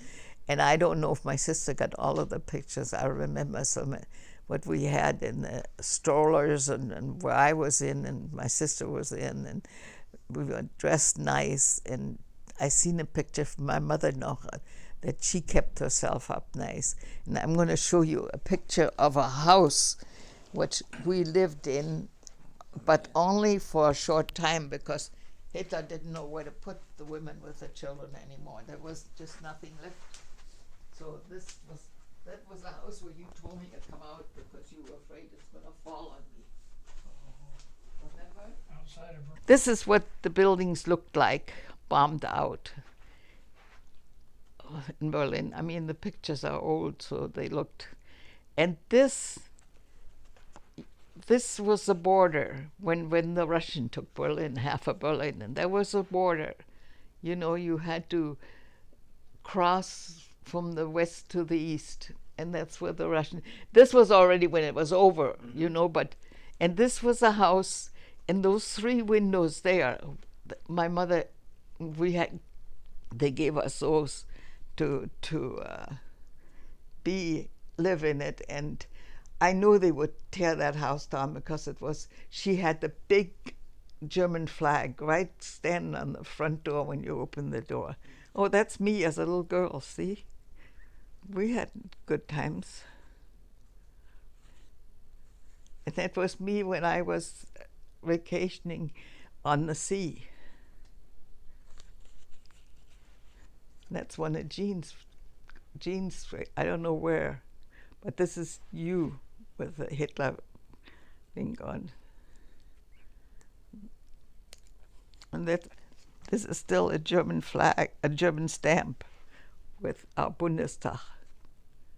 But these are the buildings. And this is my sister and I, but you see that we're leaving the American sector.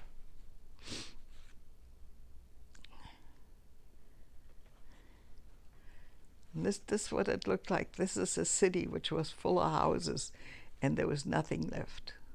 This is what we walked over a lot of this stuff. This is in Berlin? It's all Berlin. This is I'm a Berliner. getting bombed. Yeah, when it was nothing left of it. We walked over all this stuff. This is how it looked after the bombing. See, this is another house. Which one, I don't know. This wasn't bombed. You know, this is Finkensteinallee, where we walked. Remember where we were trying to find it? See, here I stand and look at that house, and I was crying because it's just to see that house from the other side. And all the farms around that town there were just no more. And those were the biggest farms there were. And it was horrible. It was just horrible. So, but early on, Hitler had the support of the nation. Oh yes, oh yes. Can you talk about some of the things that he Heil was doing Hitler. for Germany? Heil Hitler. Like I said, I was looking for, but those pictures must be in the tubs, because a friend of mine who sends me that German bird, I sent him some pictures too, of me and with a Nazi flag on too, and before the war was over, the last 2 years were horrible. We didn't find food. You couldn't buy anything. Your money was no good anyway. Everybody knew that the money was no more good.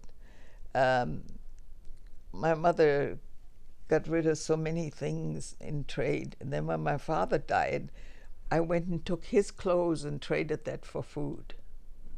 You know, I went out in the country, near where that burned house is there, because they had all the farms and the fruit and the vegetables, so we traded clothes for it. Nobody wanted the German money. Nobody. It was no good for nothing.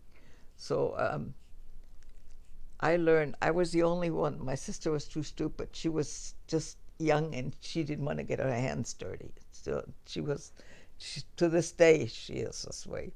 So, and my mother with her knee, she couldn't walk right.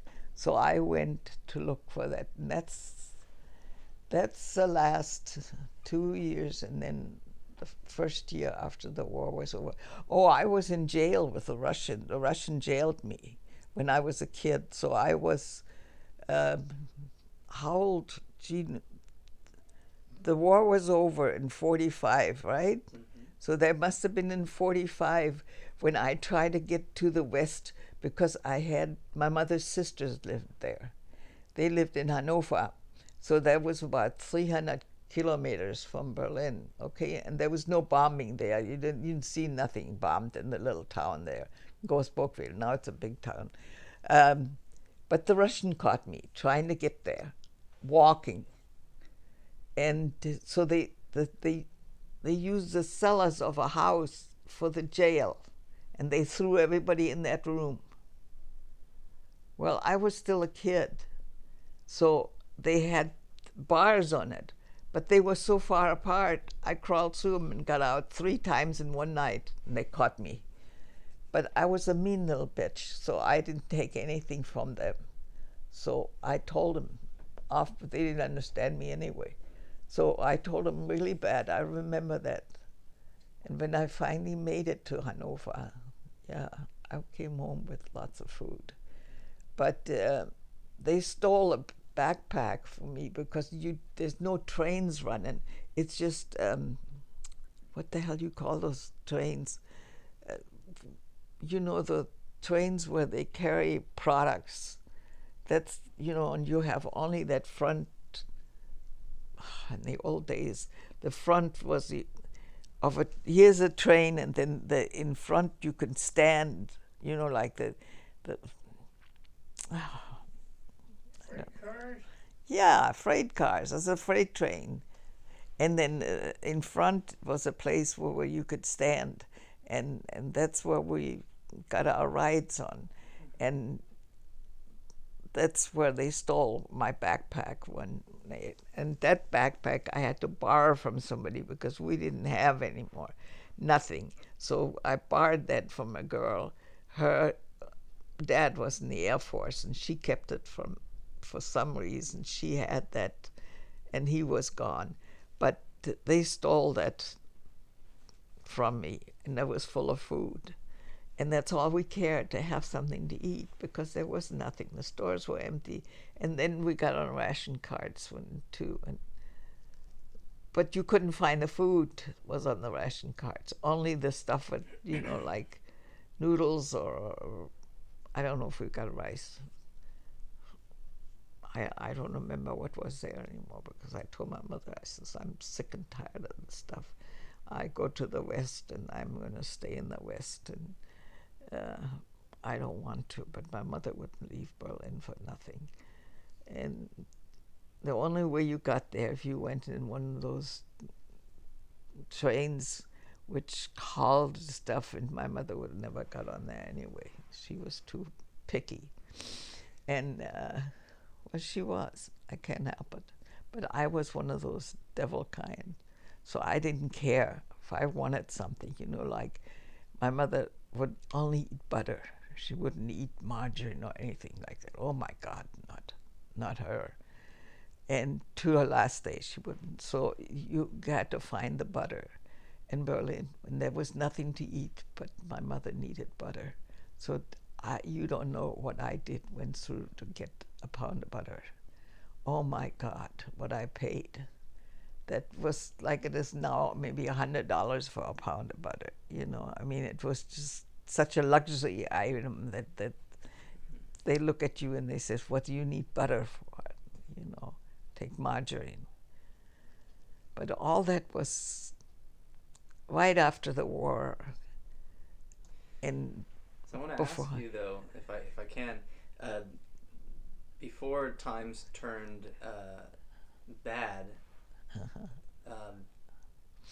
Things in Germany were looking good. Yeah, early on. So, yeah, it started getting bad. Yeah, but I want to talk about the good times for a little bit too. Oh, they were good times. You had mentioned that you had met Hitler and you had shook his hand. Yeah, because we were in the not Girl Scout, but the youth group, and we stood on Unter den Linden. That's the name of the big street where they have the parades and stuff, and that's where we stood, and we had to. That's where we had flour, and I was the whatever, and I had to give him the flowers, and I had to. I mean, it was nothing to it, Yeah. I mean, you're young, you don't give a shit, All you want is to go home and eat or have something, and that's really. I mean, I believed in Hitler. To be honest, I believed in him, and I told the American judge, when you got to go before you come to America.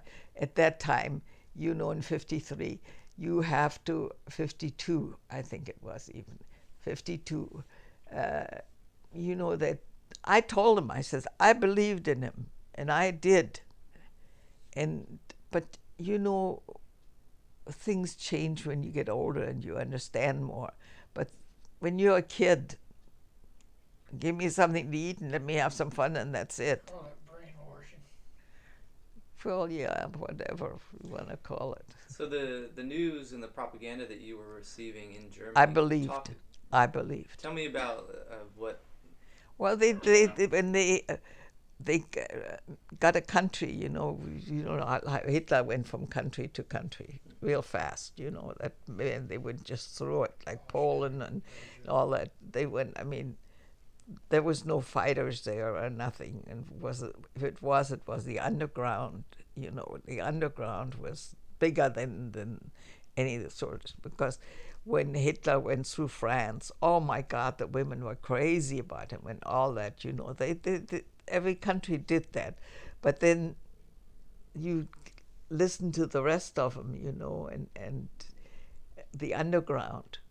Well, they try to teach you different, but they never got a hold of me, because I had so much. I had my mother and my sister to take care of, and that we always have a place to sleep, and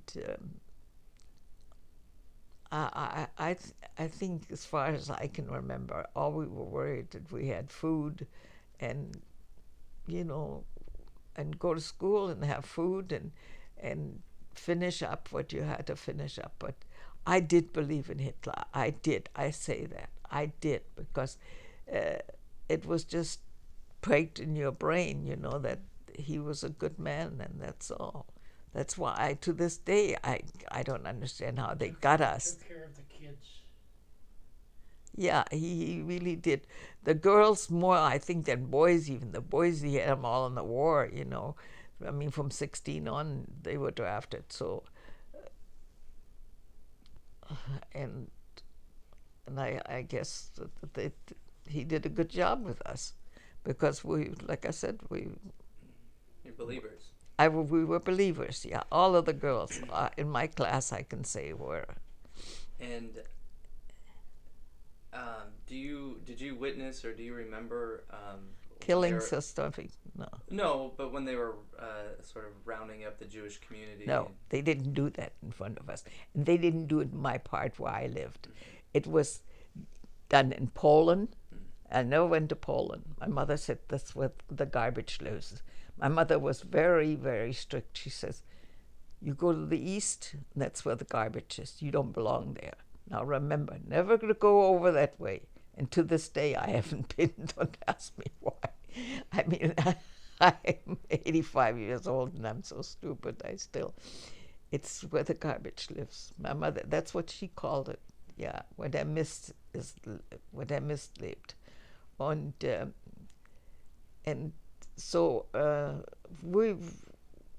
it was baked into your brain that, and when we went through Poland, we were happy that they got Poland, that the German soldier got Poland, and then they showed nothing but the bad parts from Poland. The women were dirty, and the houses were dirty, and they weren't nice, and never showed nice homes, always on the pictures, and I loved to go to the movies. There was a movie right there in the Hauptstraße, and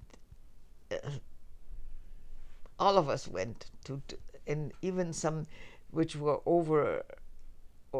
not over the age where we were younger than it was allowed to go, but nobody gave a damn anyway.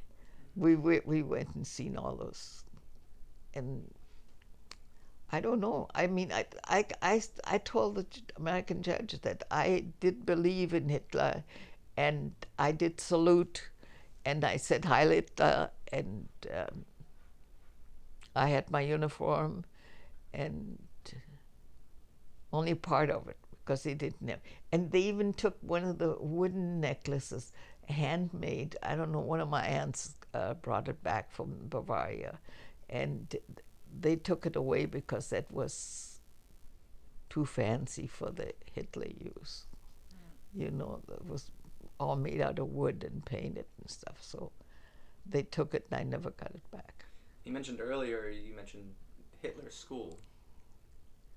Well, that's what we called it, because that was the first years you went to school when you were 5 years old, but it was boring, and it was, I think my brain was ahead of it at that time, You had nothing else to do but your books, and your books were so important because you had to buy them and you had to take care of them.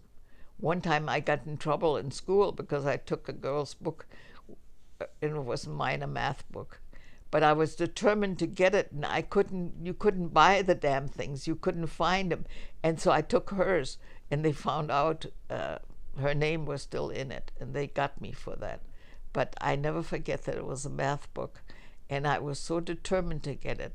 But I think the teachers were too old, some of them. They were just, I have pictures someplace, but you die. They're like grandfathers, because there was nothing else left. The rest were in the army. So. And was there any propaganda that you were being fed at that point in school? Was any of that going on? No, but the teachers had to shut their mouths and had to teach, because everybody believed in class. If they didn't, they never talked about it. You didn't talk about things which wasn't. Hitler was it, and that's it. That was because he did so much for us. He made sure we had a bed to sleep in when we got bombed out, or just a mattress to sleep on even. But I remember there was times when my nightgown, and I went to the cellar, and that's the way I came out, because it burned all up. I didn't have nothing. I had nothing but a nightgown, a flannel nightgown, and I had some kind of coat on, and that was it. You just didn't have anything. And you were lucky if you had a pair of shoes, because you couldn't buy nothing anymore. In the end, it was all changed. But I don't think we kids changed for Hitler, because we looked for foil paper, we had to look for bones, and all that stuff, we had to collect to get them. So I know we ran the stairs up and down to get all this, and then we get enough of it. But nobody had the guts to say anything, because I think everybody was scared what might happen to you if you didn't. So do you remember, was there a point when everything that seemed amazing and wonderful, was there a point when you started realizing that it may not be everything that it was? No, because we dreamed till the last minute that this was going to change. That's why right after the war, when we found out that the war was over, no more bombing, that was the main thing for us, no more bombing. We went to find out, this girl and I, Hannelore Pusher, I think was her name, and we went to find out if Hitler was really gone, or what was he doing, if it was all bombed out, and it was bombed. Alternate. I think that's when a little bit came to us. That must have been all bullshit, but it was so horrible. We cried so much that I think you couldn't, change the mind overnight. You have to remember that we're young kids, which never, and like I said, it was all girls' school. There was no boys to say, okay, you got to get this straight, your mind straight. And I never had any trouble in school either, with numbers. 1 was the best and 2 is the second best. And as long as you stayed in the upper ones, the teachers couldn't say nothing to you. They couldn't. There was no way. They would have been shot right on the. But that's just what I guess. I never seen anybody hoarded away like they show the Jews now. I never seen that. I swear to God, I never seen a Jew put away or put on a train like they show. That was all done in the East, and Poland, and I have talked to a lot of German people when I go home, and nobody knows about that. Nobody. That's done mainly from the eastern side of Germany, and they say in Holland it was real bad. Well, I wasn't there. I don't know. And to this day, nobody could convince me that really happened, because it happened. But, up here, You know, you didn't see it, so what you don't see, I didn't believe in half of the stuff anymore. And on the movies, you know, they had the front, the first, before the movie came on, they showed all the good stuff, what Hitler done. And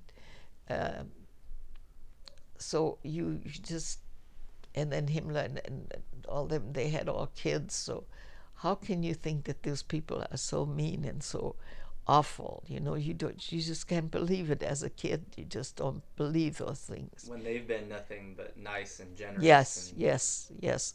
And when they're in the parades too, you know, Hitler was always in the parade, and he was always, and then later on you find out, oh, he did this and he did that. So as a kid, you don't believe it.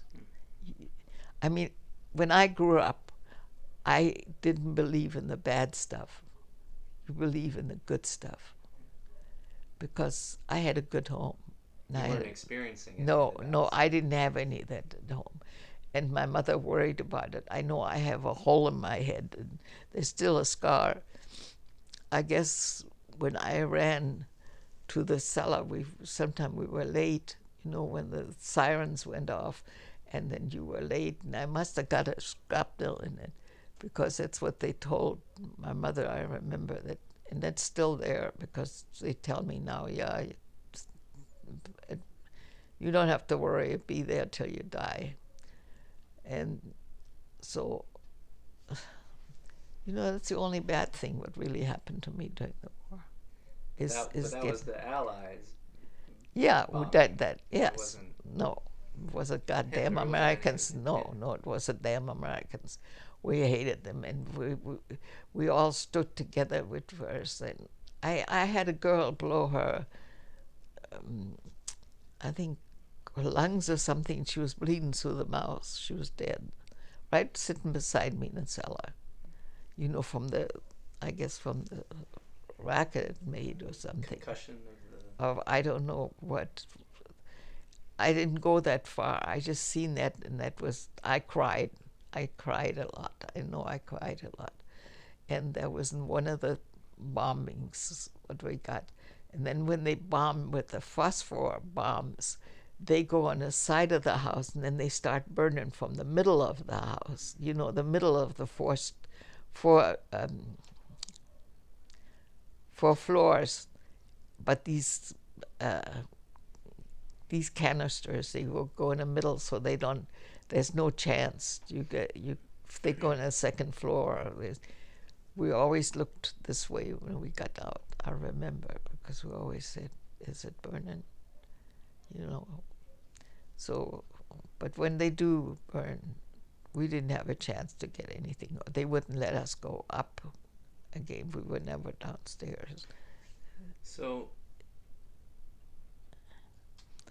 you got to see it and believe, be in it, and then you can believe it. It's hard to say those things, and then you don't know any of that stuff.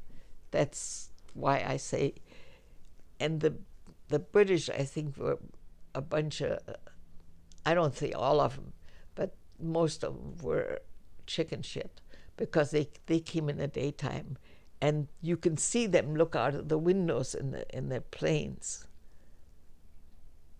And when I was on where that house was, and we went in there on a vacation in school, they sent us there to get the potatoes out of the earth. But we did it on our knees. We had the potato sacks for aprons, and then you shook the potatoes out and put them in the sacks. So that was our vacation, you know. It did, but we did it with pride, because we thought, oh my God, we did this. You know, they told us, oh, you did such a good job, you know, and all this. So as a kid, when somebody tells you that, you know, come on, you know, I mean, just like with the Boy Scouts, you know, you did something good for your country. And Berlin was a fantastic city. It was the best city in the world. And I would go right now and die there if I could, but I became an American citizen, and when I became one, there was no dual citizen. You're either an American or you're German. And to me, I didn't care. I thought I live here, so you might as well do it. I didn't know anything about dual citizen. But when I became a citizen, it wasn't like it is now. You know, a room full of people and they flag their flags. When I became one, you had to do it in English. And they tested you, all the history, the American history, you know, of what Indians do and all that, what war, you know, the wars and all that. And I had an A1 answer because I worked for Carl's Jr. and at the time, and they sent one of the car hops, and I think Franco Carl, one of the boys, there were so many boys, went with me. So, and the guy who sit behind the desk, he looked like a Jew anyway.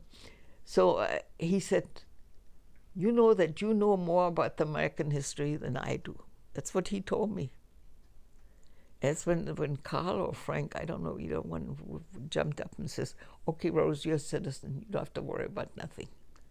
But I studied the whole night before. I remember laying on the couch. We lived in Anaheim.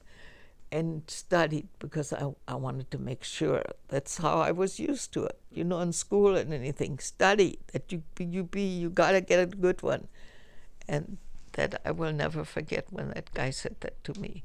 And I looked at him, that's all I did, because I didn't say nothing. Because he looked so powerful and so on. Shit, he was nothing compared to, I mean, we were worried that, and it was only one of us, one at a time, no more. One, he didn't go. So it was me, it was another car hop, and then Frank or Carl, one of them went with us, with me, because I didn't want to do it. I thought, oh, forget it. I have to know all this stuff. And that's when I stayed up that night before and read the whole thing over. No wonder I knew everything. So bullshit. So that's my story, and that's. So when did you first experience the bombing in Berlin? When did that all start? Oh, I couldn't tell you when that started, because that didn't start on the beginning of the war, and the war started in '39. He was so busy conquering countries that he was not, you know. Did it come without warning? No, they told us they had the sirens and all that. And only thing, my mother was worried after we lost our home. And we lived out a little bit, and we were shocked. Why our house? But they must have dropped the bomb by mistake, because nobody else in the neighborhood got it but us. And then my mother worried. After that was gone, where would we live? What would we do? I remember her worrying about that. And I think my dad was gone already, because there was no bombing for a while. Or the first 39 and 40 and 41, there was no bombing. Mm-hmm. Not for us.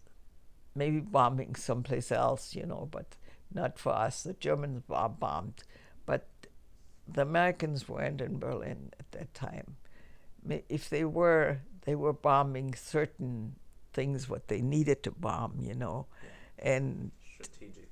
Yeah, that's that. Because they didn't land in Europe until '44.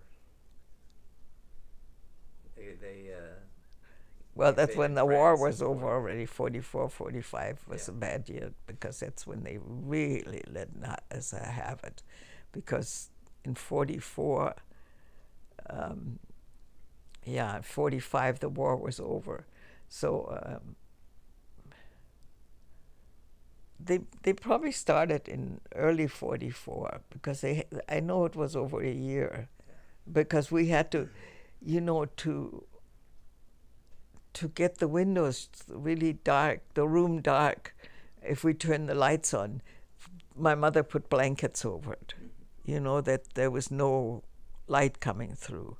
So I thought that was so stupid, but it was for a reason, that they couldn't see the lights from the places, because all we had was apartments from them on. And it was horrible. So, but that I don't think that started till the last 2 years of the war. And how many times did you have to move? How many different places did you have to Oh, move to? well, the first was our house. Then we went to one apartment close by, and then we went to a friend's house because my mother was sick of those things, and because it's just three of us. So, and then we went to Erdmannstraße, and the last one was Wartburgstraße. We stayed quite a while in that because they hit the front building, but they didn't hit us. You know, there was a front, a side, and the back, 4 stories. Because upstairs was a wash, you know, where you washed your clothes and hung your clothes and all that stuff was upstairs. So it was just... And you said earlier you could tell what type of bomb it was? Well, you can hear the ones which zzz goes like that. They would take a block, half a block out, you know, because they come in and they take it sideways. They take everything, you know, no fire, just demolition. And then the one which take the fire, you can hear the boom. That really got one. I remember. You have to remember, I was in the cellar where after the whole thing burned. So we didn't get out till after the thing was over with. So you have to remember how we sit in this cellar. Where it wasn't a cellar for bombing. It was, like I told you, coal and vegetables and stuff like that, but you had junk or whatever. You know, each cav had a place there. And that was pretty bad when that thing burned above us. I mean, that was burning like hell when you went out of the cellars. And the last people who lived were in the corners of them, because it wasn't a big cellar. You know, they had a hard time just getting out now from it because it was all burning already. So that was one of those Z-bombs, because we all sit there and they said, is it going to hit us? It's going to hit us. And behind us, the street behind us, had the gas company, and they had those big tubs like, yeah, those big round tubs. I seen it someplace here. I don't know who had it, but we were always afraid they were going to get us for, they don't know what it is, you know, so we were afraid of that. That might have been that bombing, but there was a lot of burned out buildings in around us, because on the corner was another school or something, and I don't remember, but leave me alone with bombs. When I hear things like that, though, I don't go to the movie to see that. I see it on television, that way I can cry and do my thing. But a lot of the stuff on television is very, very wrong. It's very, very wrong. But I watch it just to see how much the Americans can lie, too. So every country lies about wars. I don't care what you say. Unless you are right there and you commit, like there was just something on with the Jews and how they killed them and all that. Well, that I don't know. I swear to God, God is my witness, I never seen a Jew hauled away, or, well, I didn't live near the camps either, Auschwitz and all that. I never seen it. I never even went. We went home very often, but I never wanted to go there because I didn't want to see it. And I never seen it after the war or during the war. But I never lived near there. And most of them, they came from, like I said, Poland and different Eastern countries. They got them from France too, and Holland, Belgian, yes, they got them there too. But the rich Jews, they got away. They weren't around. They left everything behind. That's how come all those pictures and all those oil paintings, all that is, now on the black market. But they all they knew what was coming, and they got the hell out of there. But it's the families and the regular people who got it, because he didn't even get rid of all the Jewish churches. Hitler did it away. I don't know how he thought, because, wouldn't you get rid of their churches first? But he didn't. Some of them were still there. And then the ones who got rid of, they were, painted, and they think the kids did that, what. So he was chicken shit too in ways. So I'm just saying I don't understand. If you want to get rid of why would he do that? I don't know why the fan went on. So that's what I can say only. But I never seen him. You know how you see on the TV now how they haul him away in the. But you never experienced that. I have never seen that. Yeah, you can only testify to what you would. That's I can never say that. That's why I think people are wrong by judging us, all the Germans, because I lived in Berlin, and I lived there, and I love the city, and I would walk if I could to go. But I just called a friend of mine in Munich. Oh, Gene, I want to show you a picture there. Look how long I known Manfred. That is Manfred when he was a boy, and we just no way in Berlin. If they hauled him away in Berlin, I don't know when. Must have been at night, or we were in. I never lived near this train depots or things like that. That's why when I look at the pictures on TV, I said, who took that? It's not, they must have had their certain way. And then when the Russian took all the rails, there was nothing there. You could go walk along and, they're all gone. You could see them haul them away to Russia. I've seen the Russian haul away the rails and stuff. So, I mean, you could make the argument that you guys were I victims. never seen it, yeah. Yeah. But you could make an argument that you guys were victims as well. You guys were being lied to and Yes, I say that. I say that he lied like hell, because look what he said all. There was you probably heard that from guys.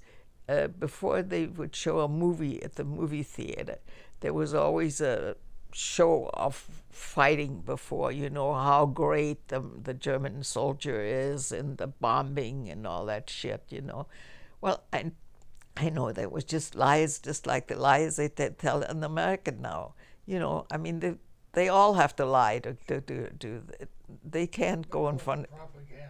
Propaganda, that's what it is, yeah.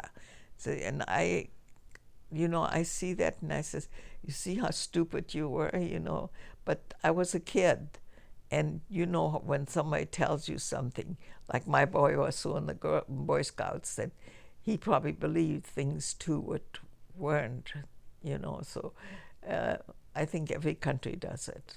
I'm pretty sure that they all do that, because, I mean, I went through hell and back, and with no water and no gas and no electricity. I've been many, many nights, then we only had a radio anyway. And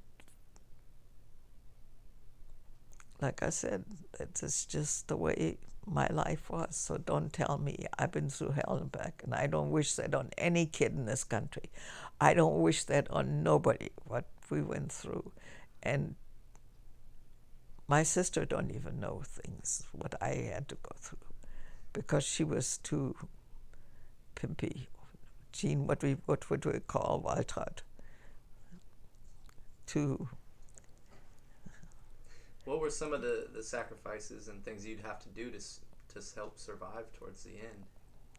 I mean, you mentioned paying so much for butter, but Butter, yeah, for my mother. what else would you have Trading to them do? clothes for food. Yeah, my dad's clothes, all my dad's clothes, when my shoes, they were always after shoes. That must have been really tough. To do that, it wasn't so tough then because I knew I could eat when I get home. But I was hungry many times. But I wouldn't say. And when you go to the grocery stores, you know, they were not these big grocery stores like you have here. They were just shops. Mm-hmm. You go in and when you see them all empty, you know, what you used to go in and tell the shopkeeper what you want and they bag it for you and clothes and shoes, no. You know where I got my shoes from? From the American thrift store when I worked for the Americans. That's when I could get them. But it just started then. Liza, I remember Liza, the shoe store, where I got my first new German shoes. But like I said, it's life. You have to live it regardless of where you are. That's why I cry my eyes out when I see that, even with the colored people in all the countries where these kids have to. Why don't they sterilize these women? I give anything. I give anything I have that they sterilize these colored people, you know, which have kids like a machine, like a dog. You know, they should sterilize those women. They got no business to have babies.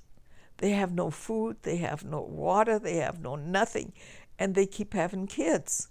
Why? See, in Germany, you didn't see that. There were no more kids. In those news things like that, they stick the kids out to make other people in other countries feel so sorry for them. But they use the kids for. I know, but there is too many kids around this world. There's too many. They can't take care of them. They can't. That's why in Germany, when the war come, there was no more kids. That's why my family too. I got 2 nieces over there. That's it. And that was the most people would have is 2 kids. They would know better than that. And I don't know how they done it because there was no birth control pill. I never took one, but they could sterilize the American soldier. The American goes over there, the doctors and all this. They show this big stuff. Why don't they sterilize the women? Don't tell them. Or the guys, I don't care. But that's wrong for these kids to come in these worlds with nothing but wars and hatred and I just don't understand that. I just don't having these kids all look at the big families, and unless you're a millionaire and you know you can take care of them and send them to schools. In Europe, then I think people were smart. They knew it was going to be a rough, and they stopped. Now, and eventually, as Berlin fell, the Russians had invaded. They were the took first Berlin. ones there. Do you remember when they came in? I think it was in April, wasn't it? I think it was in April. They came in first, but the Americans could have been first, but they sat on a river bed and waited for the Russians to come in first. Why, I don't know. I never found out. I never found out why they let the Russians come to Berlin, because they were coming and they were waiting. The Americans waited for them. Were you fearful? I was scared of the Russians, darn right. Or what you heard and what you seen. Oh yeah, you seen a Russian dirty soldier. They just looked like monsters, and they felt like it. I think because they were so stupid. They were absolutely stupid, and we didn't learn Russian in school either. It was too late, I guess, if he put it in, because Hitler put in the languages. And that's why he put in Latin first, and then because it's all the languages come from, and then French and English, because he knew he was going after those. But No, we were scared of the Russian. We were all scared. We were even scared when they came as soldiers in. And then when the Americans came, they had all the colored guys on the tanks to look out. And Jesus, we never seen colored people. There was one colored guy in all of Berlin. He was selling bananas on the zoo. I never forget that. And when we touched his hand, we thought it would come off. And it didn't come off. And I never forget that. But there was one colored guy selling bananas in front of the zoo. And to us, that was, we'd never seen it. See, that's how stupid we were. And what were some of the things that you heard about the Russians? You said... Well, we knew from, I guess, the men who came from the war, or the crippled ones, and that they were really bad. You know, I guess they were bad to the soldiers already. And then the cold, you know, what was over in Siberia and all, and that's where they sent them. So I guess that's how it got around. I don't know, because I didn't see the Russian soldier till they hit Berlin, and they came from the east, so they came from the east way up. But it was when the first ones went through the cellar, came through the cellar, oh my God. No, that's why I don't know what my mother paid, or my mother did. They didn't touch my sister or me. We were young, no, but because that's all they look. Or I had pigtails till I was 16. She wouldn't cut my hair, my mother. And that's how I sit with pigtails. I was the only one with pigtails. But I have pictures to show till I was 16. So maybe that's a show that I'm younger than I was. And I don't know. I never ask her either. There's a lot of things you don't ask from the war. You don't. Because all you do is cry anyway. If you think about all the things you lost. And I remember when we lost our house, my doll house, and my doll buggy, and all the things in the world what I had. Nothing you have then. Nothing. It's burned. Like I said, I ran on one, I think it was the Edmundstrasse, when I ran in that flannel nightgown, and I had something over me. But I didn't get out of bed when the siren went off. And for that, I was late getting in the cellar. And my mother even said, you know what, we can stay all here and then we'll be gone. We don't have to worry anymore. My mother told us that. Tell your kids here, stay, and you'll be gone. You know, when you think about all those things, what was said. So I can, like I said, I look sometime for the channels just to see that, you know, and like I gave Jean a paper. We had a paper with a register, and it was in German. But and I said, you know, I don't see German writing anymore. One was shot down. Huh? The Air Corps man is shot down. Mm-hmm. See, I know my memory is terrible because I've been falling on my head so much. I think I'm losing my marbles, what I feel I got left.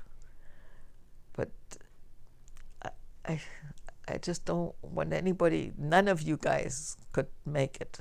None of you guys. I know my own kids, and I don't wish that on anybody. It's okay after, you know, when did it get better? 49, 48, 49. So you were kind of robbed of your childhood. Yeah, but I never think that way. Because, you know, just one of those things what you have to take in life. And so there's... I wish I could do it all over again, but the right way, not the wrong way. If you could do it all over again, what would you change? My whole life. My whole life. and get more education than I did get. I was in one of the best schools in Berlin, but it was just, you didn't have the books, you didn't have a typewriter. All that stuff was all new, you know, because there was nothing for us anyway. For us kids, you know, it was stupid. And that I miss now more than anything. I wish I, you know, got more of an education. But we didn't have nothing. We didn't have no paper, we didn't have no pencils. It was just, it was all up here. Your math was up here. And you told me earlier that you and a friend had gone to Hitler's bunker. Mm-hmm. Well, it was right off the street. I have it in my head even. You get out of the house, you go to the corner, you go turn it again, and you get it again, and a little ways longer you go to the house, and then you go that main street, Hauptstraße, it turns into Schlossstraße, straight Hitler's house. Now it has changed because they have, you know, built everything up. Everything is built. And the rumor is that he had killed himself. And what are your thoughts on that? No.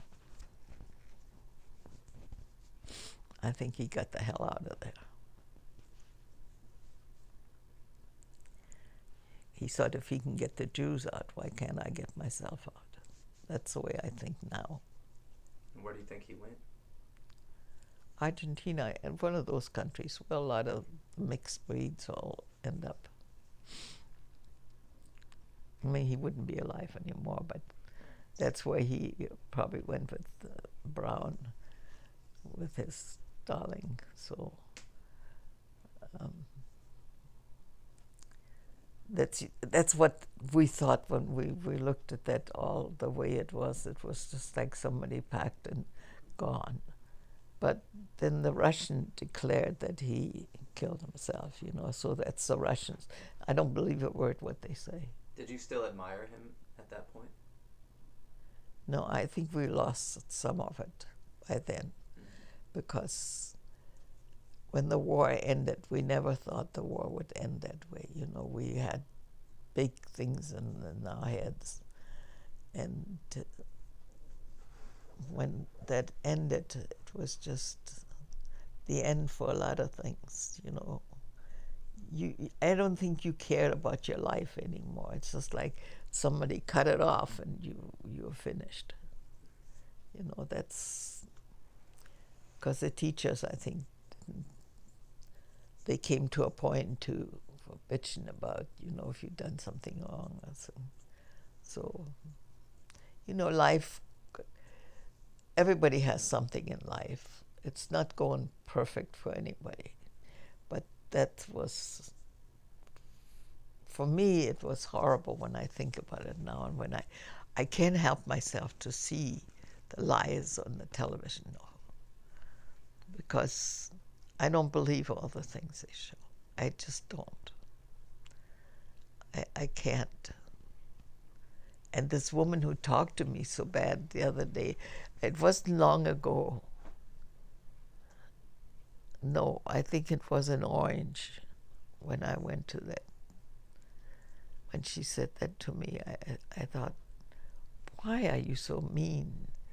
You know, I didn't do it. I wasn't Hitler. I wasn't, you know, what did I say? I was a little girl, stupid girl. And when did you meet your husband? When did we meet the first time? He tried to give me a candy bar, and I told him to shove it. It's on the streetcar.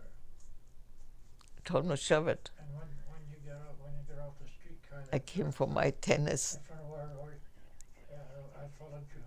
So He followed me, and then he tried to give me a candy bar, and I thought, Jesus, don't do things like that to me. That's nasty, even thinking about it. you was 13 years old. Yeah, and giving me a candy bar. Oh my God, that was like my better judgment. I would never taken anything from American. No, no. Still had animosity towards Americans, yes, yes. And how did that relationship develop and No, progress? he went home and I stayed here. But you guys kept in contact, or you Yes, had his contact. yes, So, yes, so yes. at what point? And writing, Yeah. and writing. That's as far as it went. So you in must writing. have given him the time of day That's it. at some point. That's it. Did But he? I just, he didn't bring me over here. Right. He didn't bring me over here. So I came, I was in love with a American boy, really in love. And that ended because Eisenhower shipped everybody home because he didn't want any German girl to marry an American. He was the one who stopped everything. But I didn't take it that serious because the one I was in love with, I thought he would wait till the end of this. That's how stupid I was. I was stupid as it could be. And I had a job, I had a home, I didn't need nothing. So when I came over to this country, what my lovely boyfriend's parents got me over here because she said, no. I just made mistakes. We all make mistakes. We all do. On the end of our life, we see all the things we did wrong. And that guy, we've been together now, 60 years? 65. Oh, he keeps track of it. I don't keep track That's of when it. I went to Eugene, Oregon, where the parents of that guy was that went off and got married by the time he got over here. And things didn't work out there. I think you said that his parents was trying to. They were building a new house and they had my room, everything already done. You said they was at the end they was trying to thinking about taking Butch. Yeah, well, but you see, I left and I never said anything to anybody.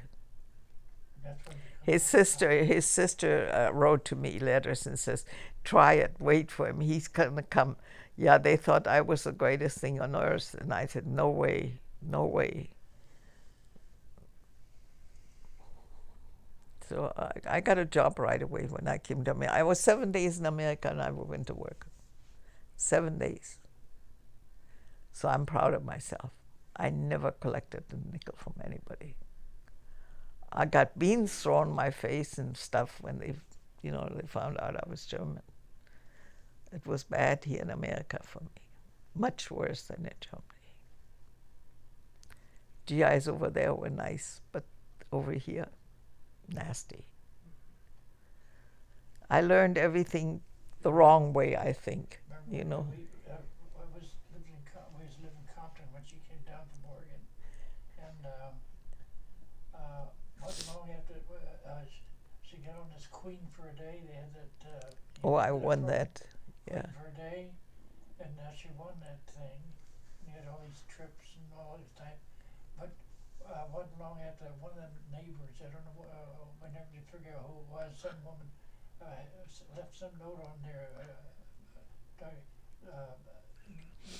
Told her to get out of the country or something, a Nazi or some dirty thing. People don't even, like I said, but I learned the hard way. I made a lot of good friends. Yeah, even, I was never, what do you call it when you don't like other countries? Prejudice. I was never, a Mexican was my best friend. She was so good to me, that I couldn't, you just never know how to be so hateful. Like some of these people here were really hateful. And they hated me for being nice to colored people, because the colored people lived next door in Compton to me, and they took me to work, believe it or not, because I didn't have my driver's license yet. So they took me to work, and they weren't good to me.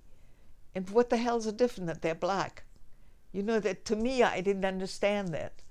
But the white people there hated me for being nice to them. And that's something I just, you know, to this day, there's some black people, yes, you can say, oh, they're awful, you know. But there's white people the same way. You say that about any race or any See?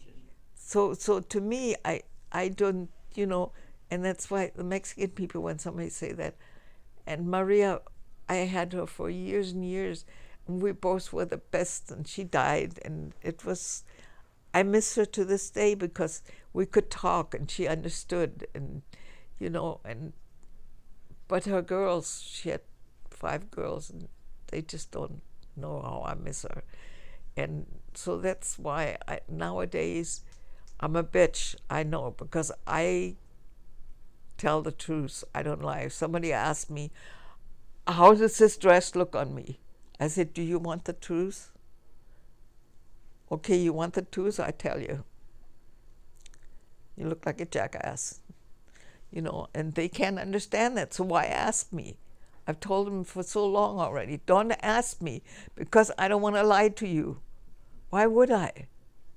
I don't want to be lied to. I know I'm old and wrinkled, so don't make a big deal out of it. Like this one girl says, don't tell anybody you're 85, Rose. You look too good to be 85. And in the store, too, you're doing good. You're still driving? I said, yes, I'm driving another year. So that's okay. But I'm careful. I don't want a ticket. I haven't had a ticket in 50 years. So, you know, you just got to be honest. God damn, don't lie. And that's why I fall so much, because I like to work in my yard. And you should see my knee, what I did to it yesterday. Yep. Should leave it open to here. I did that yesterday. Ooh. Yeah, see? Gotta be careful out there. Don't talk like the rest of them. Don't talk like the rest of them. Don't talk like the rest of them. That's what everybody else does. The neighbors come over. Can I help you take a shower? And can I? No, you can't. I'm doing myself. I just don't. Well, because all the things I've done when I was a kid, why should I help now? Sure. You know, I can help other people. Like I sent my $10 to my soldiers, all that I get. My Indian people, like they sent me blankets. I got one more coming. So I do to help 2 people, and I do all I can. But life is this was to this big farm where we got the potatoes out, and that's where I got my first kiss in my life from a farm boy, Peist. Günther Peist, I never forget it. I got a kiss from that guy in the farm. This was a big house, but we had these 3 windows here when we lived there. That's where your mother said that there was rifles and weapons buried behind it? I did that. We both did it, my mother and I. The German soldiers would come out of the war, and they would give us their guns and stuff. So when they get stopped, to get rid of them. yeah. And my mother buried everything, uniforms and all. That's why I told him, I said, boy, I bet you there's a gold mine back there in the yard. But the weeds were so high, and he was scared that I'd get dumped in there, and I wasn't scared of nothing.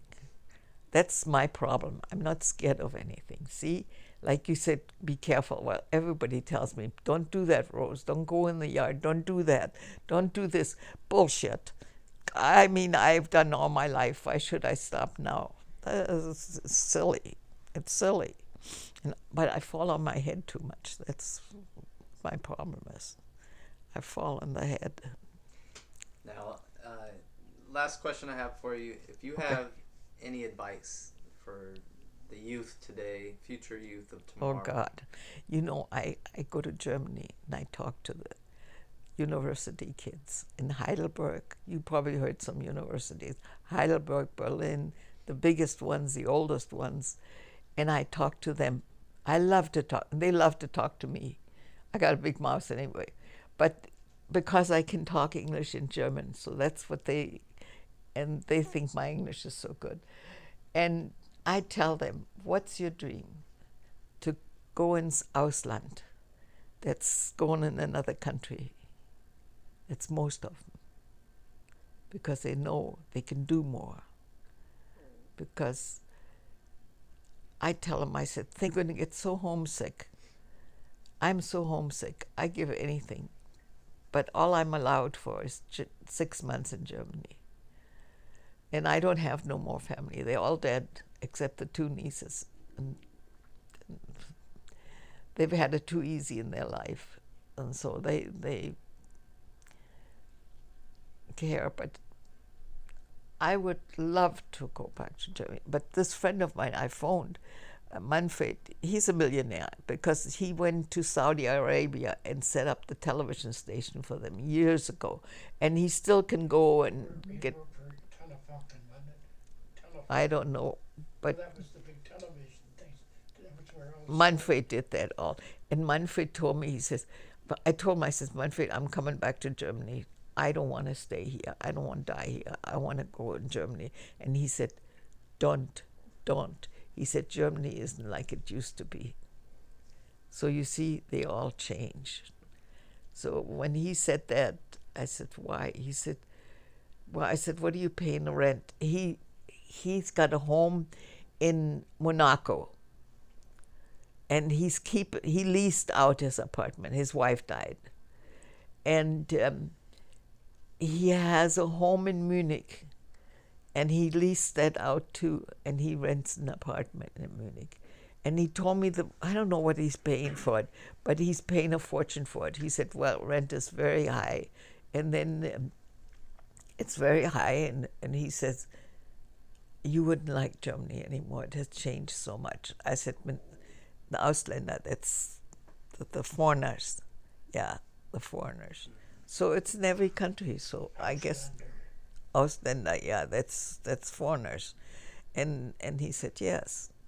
And he said, that's what brings up the rent and everything. So it's, I guess, the same in every country, which is halfway decent, that when you go into another country, you have that. And I told him, I said, well, it's here bad too.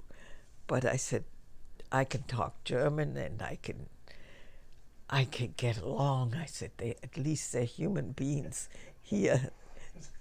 That time we was over on a train, and we was talking nothing but English between us, and there's some Germans there, and they started talking about us in German.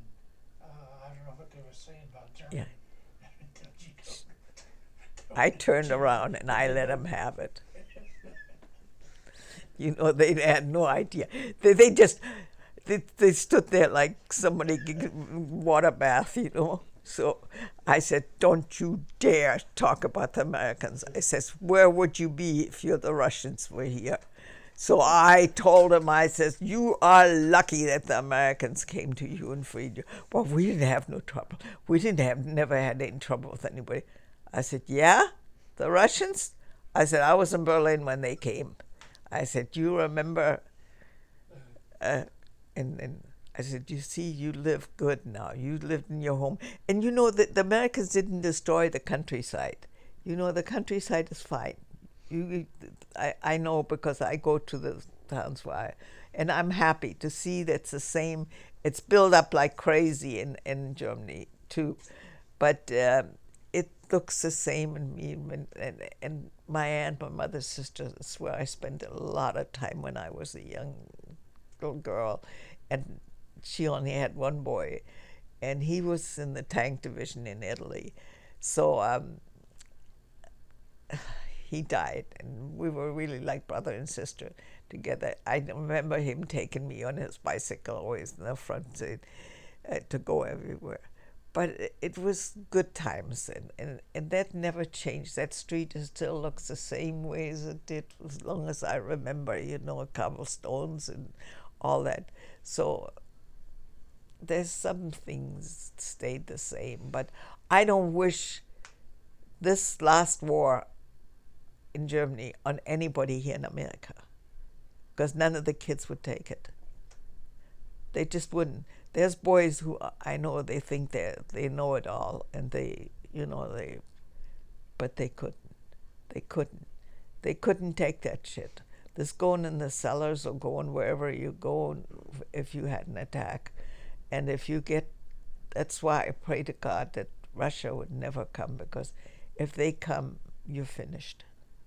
Because that Putin might be a nice guy or everything else, but he knows what he's doing, and he knows what he would do in Germany. That's why I say, don't. I have nothing against any of those, but don't come to America and do it to the kids, because that's a no-no. No, you guys would never make it. You would never, not the food area, the way kids eat here and the way they do things on their own. No, don't. I done that, but I was a different person than you guys are, and I'm to this day a different person. I'm hardened, or whatever you call it. I learn fast, and maybe I had the right teachers too, because mine were all old teachers, and they seen the world already. So maybe I got it from them. I don't know. I sure didn't get it from my mother, because she was Miss Know-It-All too, but no, I don't wish this on you guys. Not here in America. No way. I just think about my own kids, like my granddaughter. I raised her, but God will forgive me for what I did. No. I wish you the best of luck and a good life ahead, but I don't wish you a war. No, don't do it. Well, I want to thank you for sitting down and sharing your story with me, and I greatly appreciate it. Well, I'm glad. If there's anything I can do, I wish to hell I found those medals, but they're out there. See, I was in the antique business, and that's why I traveled the world. Our last trip was Australia and New Zealand, but we traveled the world. I made them. Now my trips just Germany, and I stay in Germany because I don't drive in Europe. I will not. My driver's license are good, but I'm scared to death to drive in Germany because they drive like idiots. So that's the only reason I'm not. But I've got stuff outside. You don't know, the best German china, and I don't know what the hell I'm going to do with it. I guess die with it. So, but like I said, it's just a life. I got pictures on this wall which are worth a fortune, signed from guys. Which, like this stupid picture, it's stupid, but I put it by the Indian that he would go that way. And you know what this was appraised at? $135. Yeah, I know.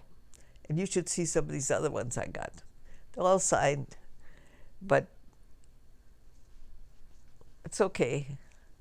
My granddaughter is stupid, and then she won't, but I was raised with good stuff, and I know my china all. I'm giving away. I've given away so many boxes of stuff. You don't know what I give away. That's why I told Gene.